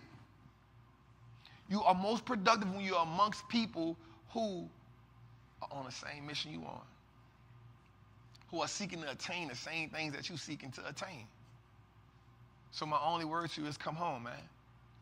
Trappers and Niners, you can pay for month, or you can pay for the year, but I promise you, man, that's a small investment that you're going to make that's going to pay big dividends and big returns on the back end. So it's your boy, the Wallstreet Trap, man. Come home. This segment is learning the lingo, man, because I realized that one of the things that truly that keeps people from being successful in this game is because they don't understand the language. They don't understand what it is that the words that they hear when they're looking at CNBC, when they're looking at Bloomberg, when they listen to all these channels. They can listen to it all day, but you don't understand what's being said. Welcome to Wallstreet looks like us now. Welcome to Trappin Tuesday, you dig? So this week's Learning Lingo is the IPO, the initial public offering, right? This is the process of offering shares of a private corporation to the public in a new stock issuance for the first time. Now, let me show you how this goes, right? So IPO is this, initial public offering. This is what's going on. This is what's happening. I want to take my media company public. What I'm going to do is I'm going to get somebody to come and underwrite this media company. They're going to see how much we make. They're going to see how much revenue we have in. They're going to digest the whole company. All my books are supposed to be good. And then what I'm going to do is, before I go to the public, I'm going to do what's called the primary market, where I'm going to shop my business around. I'm going to shop my business around to these big investors. I'm going to shop my business around to Goldman Sachs. I'm going to shop my business around to Chase. I'm going to shop my business around to Piper Sandler. I'm going to shop my business around to Morgan Stanley. And then I'm going to get these small investors. I'm going to try to get everybody to come in, right, to buy some of this business. Now, the underwriter is going to tell me, how much of the business do you want to put on the market? I may say, listen, I want to put 3% of my business, 4% of my business, 10% of my business on the market. They say, okay, cool. This portion of your business is worth this much money. This much money, we'll break it down to this many shares at this price. And there's a process that must go on. People must evaluate the business. The process of this is must get the business out at the right price. Now, once I get that money from them, I give them shares. I now take that money to build the business out. I don't got nothing to do with them shares no more. I take my money to build out this media company. Right? Now, what a good company can do is now, once we put the shares on the market, now this is the IPO, now you get to bid it on the secondary market, which is the stock market. It's the secondary market. Now you get to buy shares. Now what happens is, I perform good in the business makes money, the shares go up. The business not doing good, the shares go down. I don't have nothing to do with that. I'm not making money off that. This is how I make money off it. The Wall Street Trapper now says, now that my business has this many shares on the market, guess what I'm going to go do? I'm going to go buy some shares of my business. This is how Mark Zuckerberg, this is how Warren Buffett, this is how all of these people get so wealthy, because they have shares. Their wealth is tied to the shares that they own of their own business.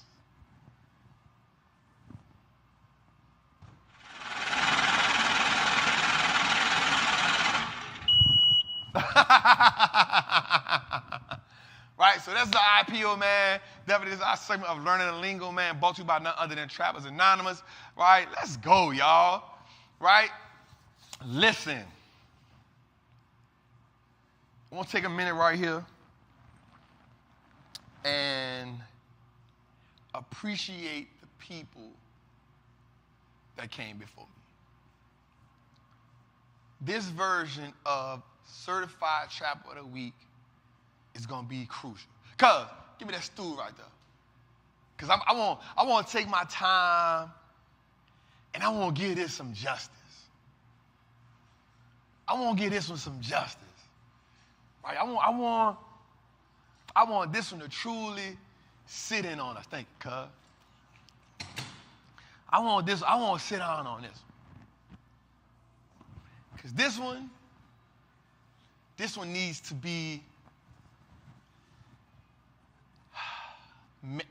marinate on us. Right? So this week,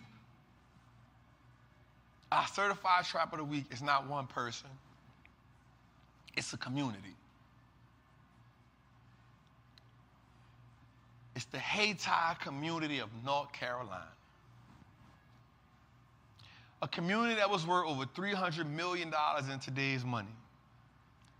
A community that consists of black-owned businesses, a community that had a library, a community that had a hotel, a community that had a theater, a community that had a hospital, a community that became self-sufficient.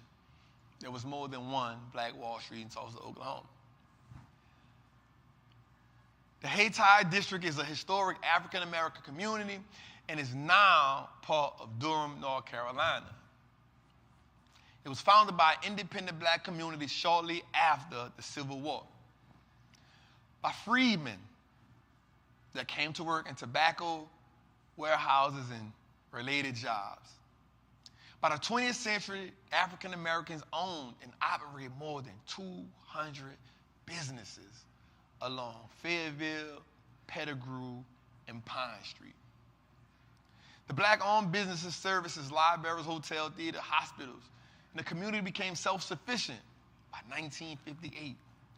The urban renewal program took down houses and businesses in this 200-acre community, split it in half, ran a highway through it. But it was founded by these guys right here, man. These handsome kings, man. James E. Shepard, Aaron Moore, John Merrick, and Charles Spaulding. They started what is called the North Carolina Mutual Life Insurance Company. And in 1898, it became the largest and richest African-American company in the United States of America. James Shepard went on and he helped establish the North Carolina Central University, HBCU, in 1925. It became the first African-American liberal arts college in the state of America. Let's take a moment and celebrate these kings. Because not only did the Black Wall Street of Tulsa, Oklahoma, and the Greenwood District, not only were they prominent and affluent, but they inspired and had so many other prominent and affluent people of color. I want you to know that we are resilient people. I want you to understand that if it's not by bombing, if it's not by lynching, if it's not by murder, they'll run a highway through it. One of the things that petrified America was affluent black men and affluent black women. And that hasn't changed. That hasn't switched. That's why I talked about Reaganomics in 1982 when the world was going through a recession. One of the ways they doubled down on black and poor and brown people in America was they put us on drugs, man. They took away our culture, they took away our language, and then they broke away the family. One of the ways that you truly build wealth is from the family dynamic. Once you take the family dynamic away, you can't build wealth like that. What are you leaving it to? Who are you leaving it to? A single black man can't build wealth if he ain't leaving it to his kids and his wife. A single black woman can't be building wealth if she ain't leaving it to her wife. To her kids and her husband.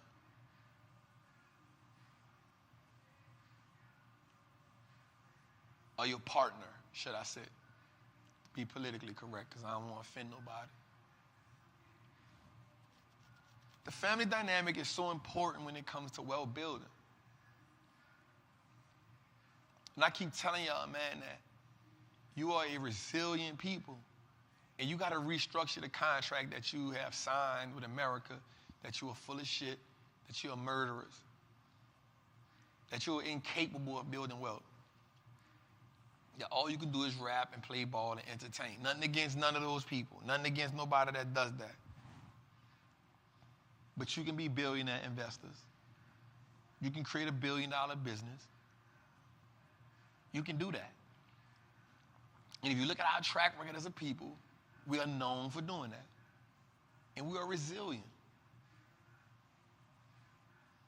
So I just want to shout these amazing black men out. But I also want to shout the amazing black women who were their partners, who gave birth to their children, but also the amazing black families that had this company, this society, and this city booming. Because America does what America does. When they see you killing it, they kill you. I just wanted to say that. All right, man, I had to sit down, but I wanted y'all to feel me on that, all right? I wanted to talk my talk. Cuz, let me get that out your shot. Let's go, man. Let's go, man. How you feel? How you feel? Like, what I be trying to do is I try to take y'all on a story, man. You know what I'm saying? That's why I want y'all to notice something, too, man. I'm going to just keep it real.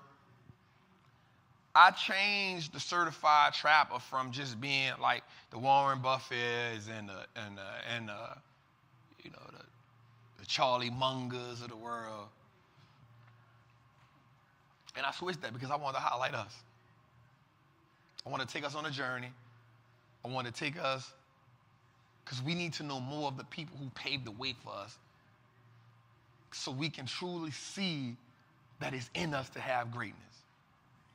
That is in us to be strong, that is in us to be resilient, but that is in us to be wealthy. And no time rather than now that we have the opportunity to reign supreme. Take y'all on the commercial break right quick. Let y'all check this out right quick, man. We'll be right back in about 15 seconds, man. It's your boy, the Wall Street Trapper. Trappin Apparel Inc. is a movement that is dedicated to giving wealth a new look. To be a trapper represents first-generation millionaires. It represents breaking generational curses and turning our last names to assets. Wall Street looks like us now, no matter your race, color, or creed. We are the financial revolutionaries. We are taking ownership of our 24 hours. We are the new look of wealth. And Trappin Apparel Inc. is our uniform. Wall Street looks like us now. Come trap with us.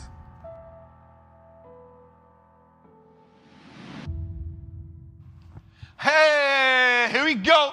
I know a lot of people have been asking me, man, listen, it's here.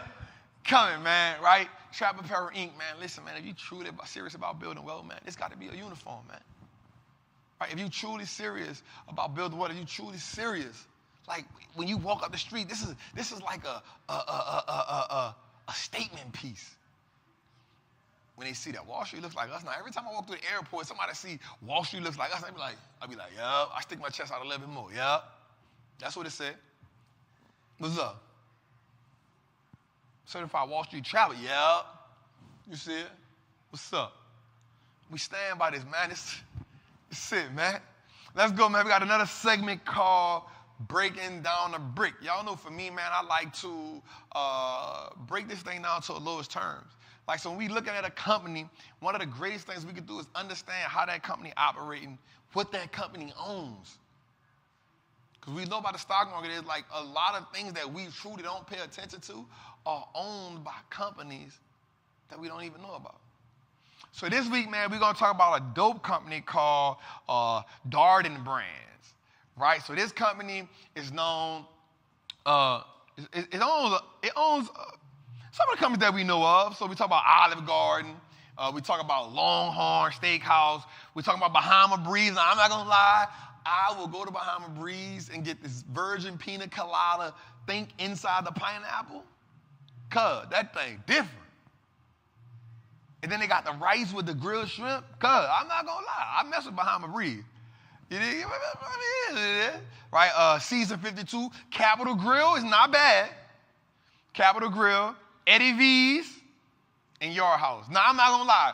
I used to always go to Yard House because they had this California roll, but it came like a crab cake, and it had this nice sauce on it. They don't do it anymore, so I stopped going. Anyway, but Darden Brands is an amazing brand. It owns these companies right here. It actually operates over 2,000 companies, right? 2,200 restaurants worldwide, man. And they serve more than 425 meals. Ticker symbol DRI. Check out Darden Brands again, man. Longhorns, Olive Garden, Cheddar's, Yard House, Season 52, Capitol Grill, Bahama Breeze, Eddie V's. Check out Yard House, man. It's your boy, the Wall Street Travel. Let's go, man. All right, man. So now we are going to truly get into my favorite segment of the show, the Well Track. The Well Track is such an amazing segment because we know the importance of rap music in our culture. We know the importance of rap music in society. We know the impact. We know the influence that it has. But yet we don't get the rap music. We don't get the music that truly inspires us. We get the music that can always talk about the streets. Don't get me wrong, I'm from the streets, so I get it and I understand it. Right, but I also understand the role that being in the streets and listening to street music played on me. I understand the role that music, TV shows from the streets played on me. It molded me and it set a tone for my life. Underlying tone, that's why it's called programming. Right, because you start acting and responding to things and you don't even know it. So this week, man, the Well Track is brought to you by, we're going to talk about none other than the homie Hove, man. None other than the homie Hove, man. And he says something, man. She might start an institute. She might put poor kids through school. My Steak and Right Nation should go to you. Leave a piece for your siblings to give to their kids too. Title, the champagne, do say, I like to see a nice piece. Fun ideas from the people who look like we. We got to start a society within a society that's major like the Negro League. There was a time in America that wouldn't let us ball. Those times are now back, just now called Afro Tech. Generational wealth, that's the key. My parents ain't had so that shift started with me. Let's walk through that, man. Let's walk through that. She might start an institute. She might put poor kids through school. So he's talking about like his daughter, like some of the aspirations that she might do, because one of the things that wealthy people do is give back. But he's talking about give back to the poor, give back, start an institution, because that's how people did. If you look back, we just talked about the king. He started the North Carolina Central University, HBCU. So that's thinking big. Like my wealth gonna put you in a situation. Like think about the wealth that I'm leaving. I'm leaving so much wealth for my kid that she might start an institute. She might put poor kids through school. But in order for her to even think like that, as a father and as a mother, they had to program her that way. Goes a little further. My stake in Rock Nation should go to you. Meaning the company that I own, my stake in it, that's going to go to you too. So I'm not just giving you BS. I'm also now giving you my stake in the business. I'm giving you my stake in the business. Leave a piece for your siblings to give to their kids too. We're talking about wealth being for generational. We're talking about wealth being generational. Leave a piece for your siblings, okay? Leave it, like my stake in the business, like I'm going to give it to you. But I want you to give a piece to your siblings. But it's lucrative enough where you can give a piece to their kids too. So your siblings, your sisters and brothers, the twins, like, make sure their kids get a piece too. We're talking generation here, y'all. Title, the champagne, the douce. I like to see a nice piece. Fund ideas from people who look like we. That means, look, when you make investments, I want you to fund ideas. First of all, let's talk about the businesses. The title, the douce, the champagne. Let's talk about the businesses that I own. Right? We got a nice piece of that. But let's fund some ideas from people that let's take some people that look like us and let's fund their ideas. Because one of the things that your people lack is funding. We got to start a society within a society. Watch this underline and blow though. That's major like the Negro League. Ooh, that boy talking spicy. He talking spicy. Because to be honest with you, the Negro League was major. To be honest with you, the Negro League was actually better than the Major League Baseball. It was more entertaining. They had better athletes. But you see, let's start a society. Let's start a society for us within the society. And we ain't going to go into the double entendres and all that because people, man, we're going to leave it here. Face value for people. Right? There was an America that wouldn't let us ball. Look how all that.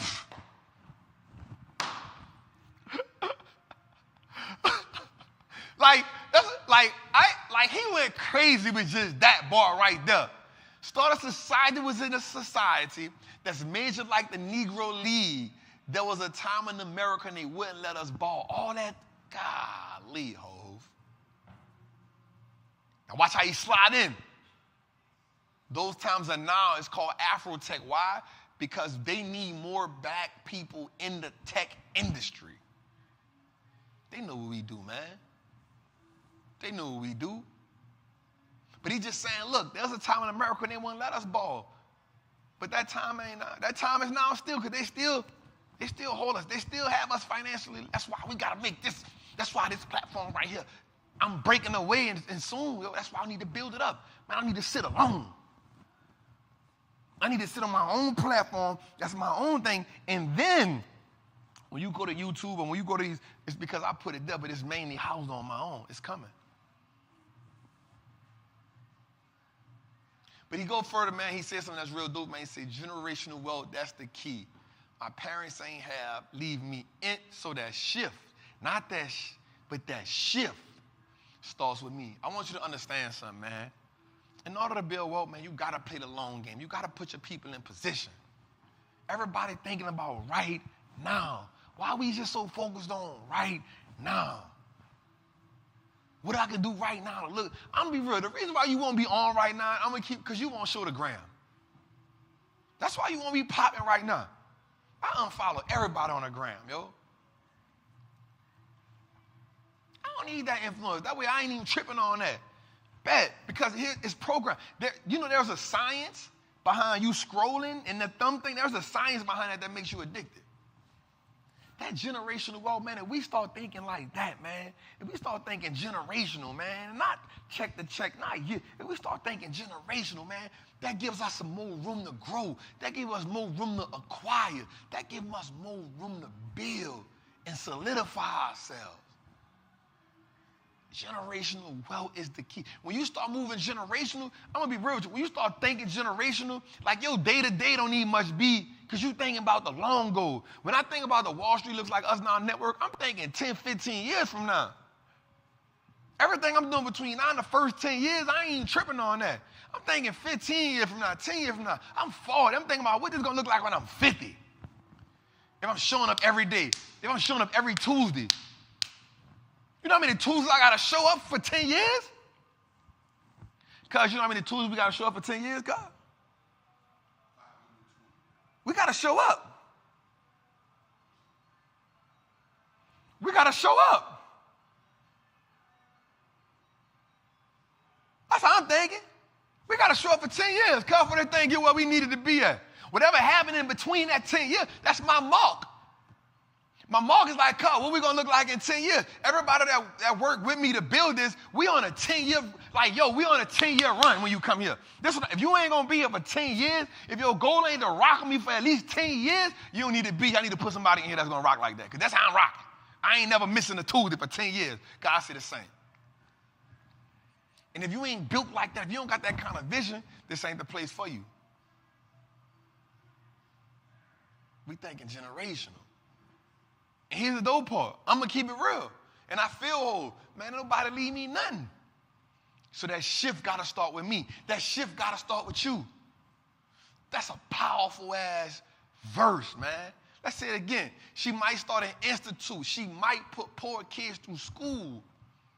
My stake in Rock Nation should go to you. Leave a piece for your siblings. Give it to their kids, too. Title, champagne, Douce. I like a nice piece. Fun ideas from people who look like we. We got to start a society within a society that's measured like the Negro League. There was a time in America they wouldn't let us ball. Those times are back. We call that Afro-tech. Generational wealth was the key. My parents ain't leave me shit, so that shit started with me. Shout out to Hov for that, man. Legacy, legacy, legacy, legacy. Legacy. And that brings me right to this next segue, man. Wise words from the OG, man. This is when I just like to have a conversation with y'all, man. You know, during the show, man, if y'all don't really notice, man, we be telling a story. We tell a story about life. We tell a story about the economy. We tell a story about what's going on. We like to paint a vivid picture for you so you can get it. It's strategical that I leave the store on such a positive and profound vibe. The well track. Learning the lingo. Breaking down a brick. The well track. Wise from the OG.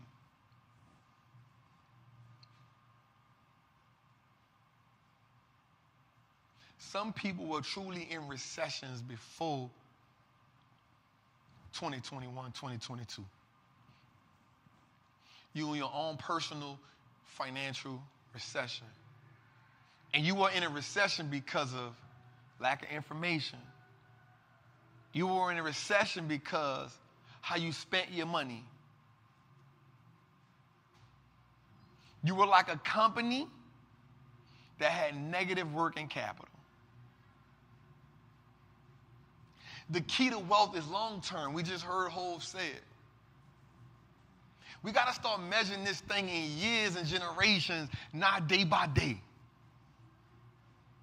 When I had my daughter, man, the first thing I said was, yo, this is mine.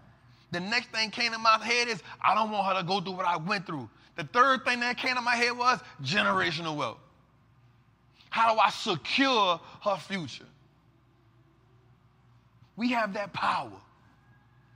But we just ain't tapped into it. We got that power to change generations.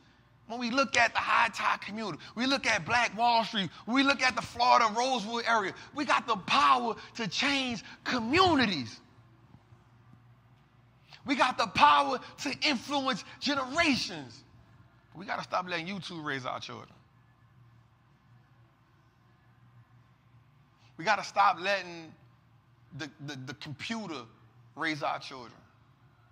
We got to stop letting the phone dictate us. That's the only way, because as long as we distracted, we can't never pay attention to what's going on.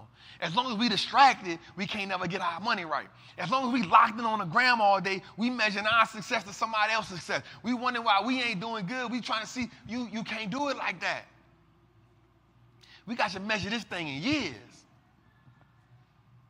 And once we start measuring this thing in years, we start asking ourselves, did I put the next generation in position?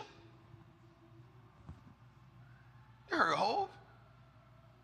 Leave a piece of that state for your siblings, but they kids too. He already done took care of 3 generations. Like, yo, we good. Boom, boom, boom. How many generations have you put in place already?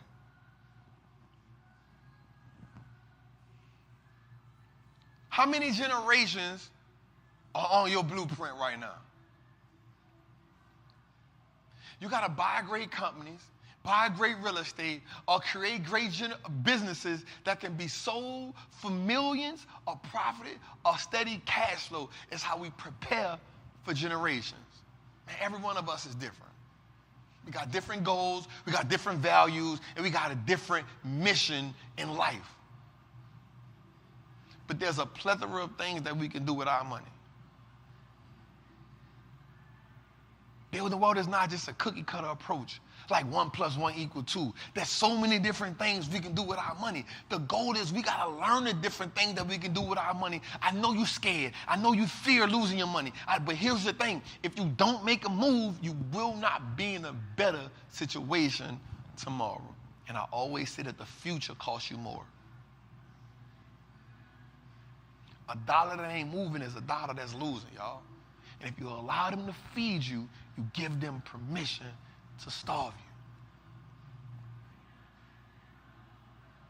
you. You have to make adjustments in the game, not just at halftime. You got to make in-game adjustments. All right, cool, I see this ain't going right. I got to switch up some things. That's okay, but you got to have a game plan. A lot of people say, man, Trap, I'm going to be a millionaire. This question always blows me. Man, who's going to be a millionaire? Me. Not a millionaire, Trap. I'm going to be a billionaire, Trap. I bet. What's the game plan? Everybody get quiet after that. What's the game plan? All right, ask me, Trap, what do you plan to be? Man, I see 9 figures in my future. How you going to get that, Trap? Well, I'm going to build a media company out. But this is a 15-year plan for me. And through the media company, I plan on hosting conferences. Through the media company, I plan on doing tours. Through the media company, I plan on creating documentaries. Through the media company, I plan on shooting movies. Through the media company, I plan on partnering. I want my daughter to actually take on a part of my business so she can start a hedge fund. So I got to learn different levels of trading so we can now trade for people through an asset management. The Wallstreet looks like us now holding company. So now she can manage an account for that so she can trade from that. So now we buy real estate, we buy stocks, we trade, we start other businesses through that. I want to own a couple hotels. This is how I'm going to get there. This is how I'm going to get there. This is how I'm going to get there. Save cash, put some money. When we accumulate so much money that we put it in bonds. And why do we put it in bonds? So the money gets, even if we're getting 2-3%, we're doing 1-2 year bond. The same thing that Apple, Microsoft, Google, and them do. We're getting 2-3% on our bonds, and what we're doing is in a recession, we want to now take the money out the bonds so we can buy distressed assets on sale. We think of opportunity, not adversity. I want to teach the same game to my family, but I also want to inspire other people. I want to create the Wall Street Looks Like Us Now Academy, where you come learn stocks, you come learn real estate, you come learn dividends, you come learn trade, you come learn different things, and you pay a tuition like college, but not as much, a couple $100. This is the game plan. This is the game plan. So I can see 9 figures easy this way. What's the game plan? How do you become a billionaire that you say you want to be? Are you wishful thinking, or are you going to be strategic? And here's the thing. You won't become a billionaire overnight. If you want to be a billionaire, it's going to take you 10, 15, 20 years. I promise you. And you can't get there trying to worry about day to day. You got to get there by thinking years. You want to know why Warren Buffett is so amazing as being a successful investor? It's not that he just was so great. I'm going to be real with y'all, bro. Like, it's not that he's just such a great investor. What he was he had a game plan. He had an identity. This is what I do. And he bought businesses for the long term. He kept it so simple. He didn't make it hard. I'm going to buy businesses at discount prices. I'm going to buy businesses at discount prices. I'm going to learn how to trade. He bought a railroad. He bought mobile homes. He bought real estate. He traded the markets. He bought businesses here's the dope part about it. He didn't make billions until he got into his 50s, 60s, 70s, 80s. He got richer as he got older. I wonder why. He got richer as he got older. And here's how we can truly tell the people who did it strategic and stuck to the plan. And here's how you can tell the people who got lucky. Because the people who got lucky, when in adverse times, they run out. You can't get lucky and become wealthy. You get presented with these type of opportunities that we in right now every 15, 20 years. You don't even get them all your life. Warren Buffett been a great investor for 60 years. He's 90-something years old. He's been a great investor. Matter of fact, he started investing when he was 11. He's been a great investor for 80 years. I mean, I've been buying and holding companies for 30, 40, 50 years.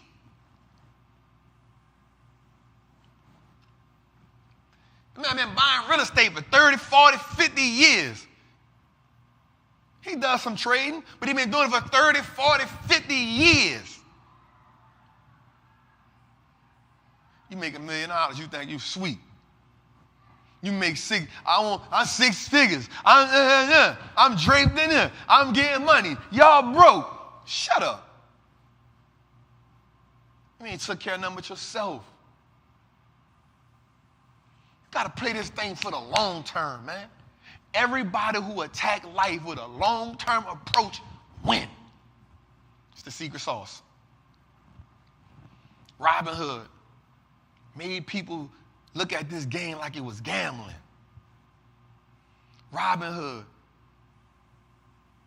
They made investing so sweet to where people went to gambling. Some people got lucky and made money.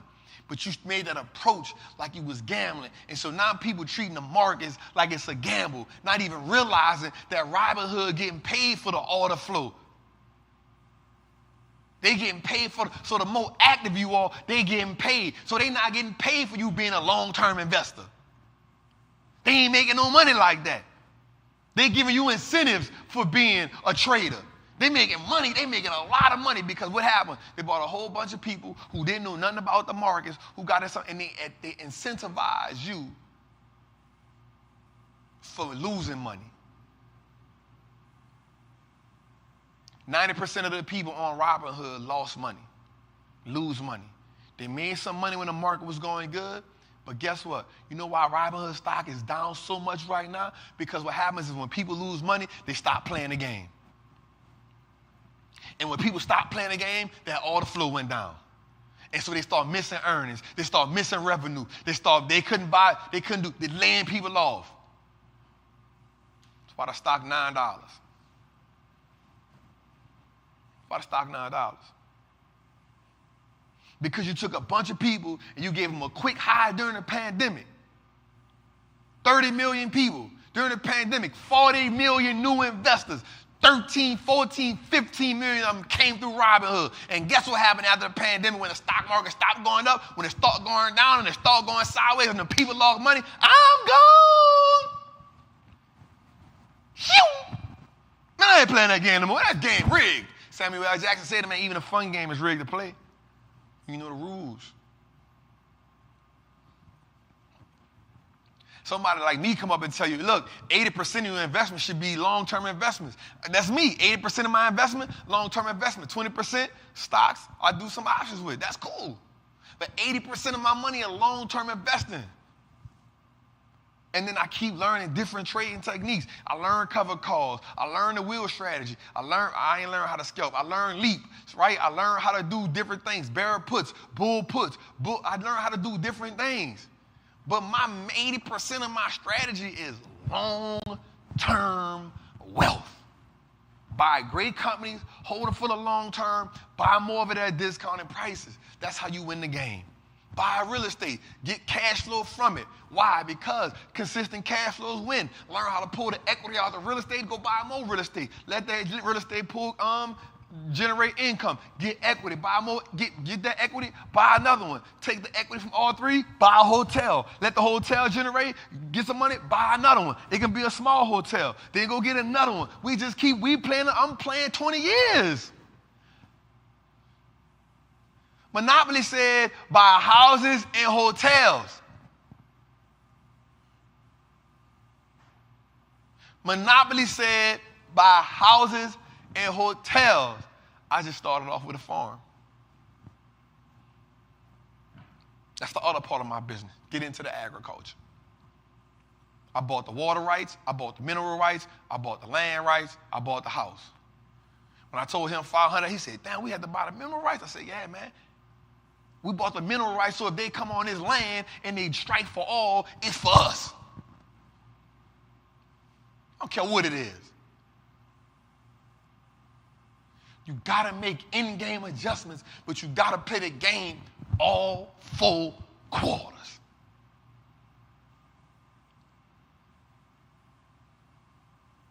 The inflation going crazy in America. Interest rates going up, inflation, all kind of stuff. We can't do nothing about none of that. Here's the question. What does the inflation rate on your personal life look like? What does the interest rates on your personal life look like? What's eating at your money before inflation? What's the bad spending habits you had before inflation? What is that? What were you going through before the news started talking about it? Because some of us been in recessions and been in high interest rate environments on our own without the world telling us that. What separates the good companies, the good investors, and the good families is how they overcome while everybody else falling apart. What separates the good companies, the good investors, the good families is how they survive when everybody else is panicking. When financial calamities,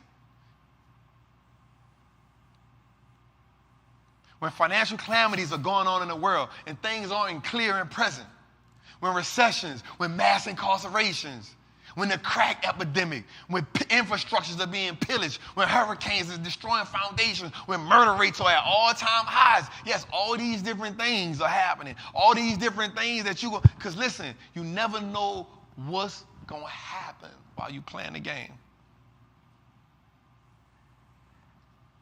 When that financial onslaught is going on, who stand on the other side and say, I'm still here, I'm still winning? The reason why we call Warren Buffett the greatest investor of all time is because at 90 years old, he's still in there. He's been winning since he was 80. The reason why we call Warren Buffett the greatest investor of all time is because we know he's been making good investments since he was 11 or 12 or 20, and he's 90-something years old, and he's still here following the same method. Has he made some bad investments? Yup. He done been through a few recessions. But guess what happened? At the end, he always standing up like, yep, I added a few more millions to my money. I added a few more billion to my money.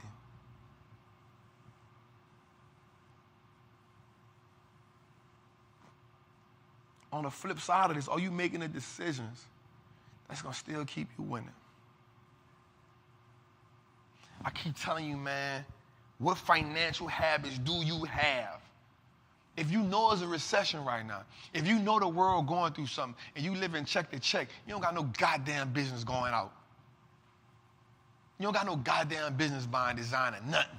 You don't got no goddamn business taking no vacation right now. You don't got no goddamn business buying brand new shoes and stuff right now. If you know it's a recession and you know you live in check to check, it's time for you to save. It's time for you to stack. It's time for you to learn. Like, you got to fix your priorities. How do you win? Make in-game adjustments. Because you know the people ain't playing fair. You know the game ain't fair. You know the people ain't playing fair. Why are you expecting it to be fair? You owe you. What do you owe you? What is the position you're going to put yourself in? You got the PPP money. Did you blow it or did you invest it? Did you learn a new skill? You got free money. What did you do with it? Did you give it Louis Vuitton? Did you make him, well, you part of the reason why he became the richest man in the world? What did you do? What do you do when opportunities present themselves? Because I always say this to all my people. The opportunities that you take advantage of become the leverage for the next generation. The opportunities that you let pass by become adversity that they got to go through again. We are the financial revolutionaries. We just in a new form right now. Never before have we had this many people that look like us, sound like us, talk like us, been through what we've been through, that got information. It's okay to pay somebody for some information. Just make sure they're legit. Make sure they're strong. Make sure they're doing what they're telling you to do. And make sure they stand on their word. Making sure they operate with integrity. Ask some people about them. You know why people get scammed? Because they won't get rich quick. The dopamine go through your head. Just like that's why I call it dopamine. The minute somebody say, get rich quick, you can make this money this fast, the dopamine go through your head, and what you do is you take away the ability to make logical, sound decisions. The minute you make the decision, the dopamine goes away, and the first thing you tell yourself is this: man, I hope that wasn't a scam. Because you knew you were blinded by the decision to get rich quick. So people that scam gonna always have a job.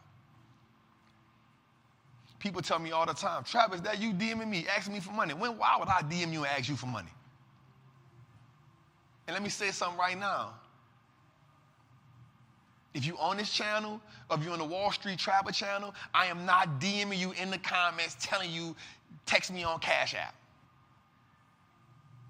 That is not me inside of the comments on this page or the Wallstreet Trappin page telling you to hit me up on Cash App.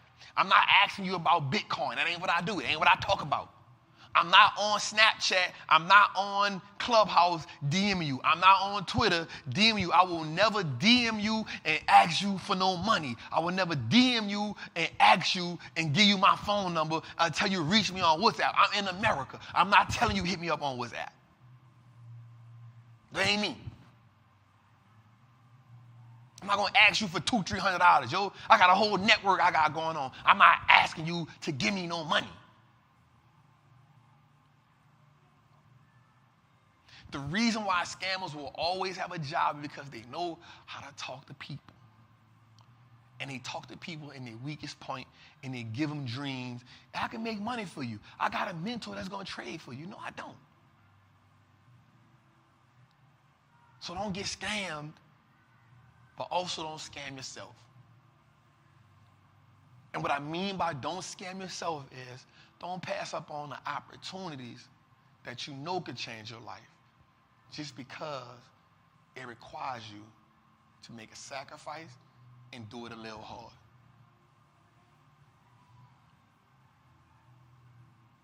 To take your life to the next level, it's going to require your work. It's going to require blood, sweat, and tears. I'm going to teach you how to invest, but it's going to require you to do the reading. It's going to require you to do the it's going to require something from you. Anything that doesn't require something from you probably is too good to be true.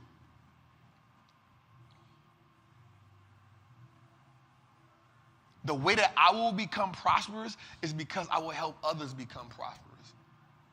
So when I leave you, I want to tell you this, man. Be open to receive. Attract the abundance that you want. And know that your opportunities and your possibilities are expanding. It's your boy, the Wall Street Trapper. See y'all next week, man. Salute, I'm out.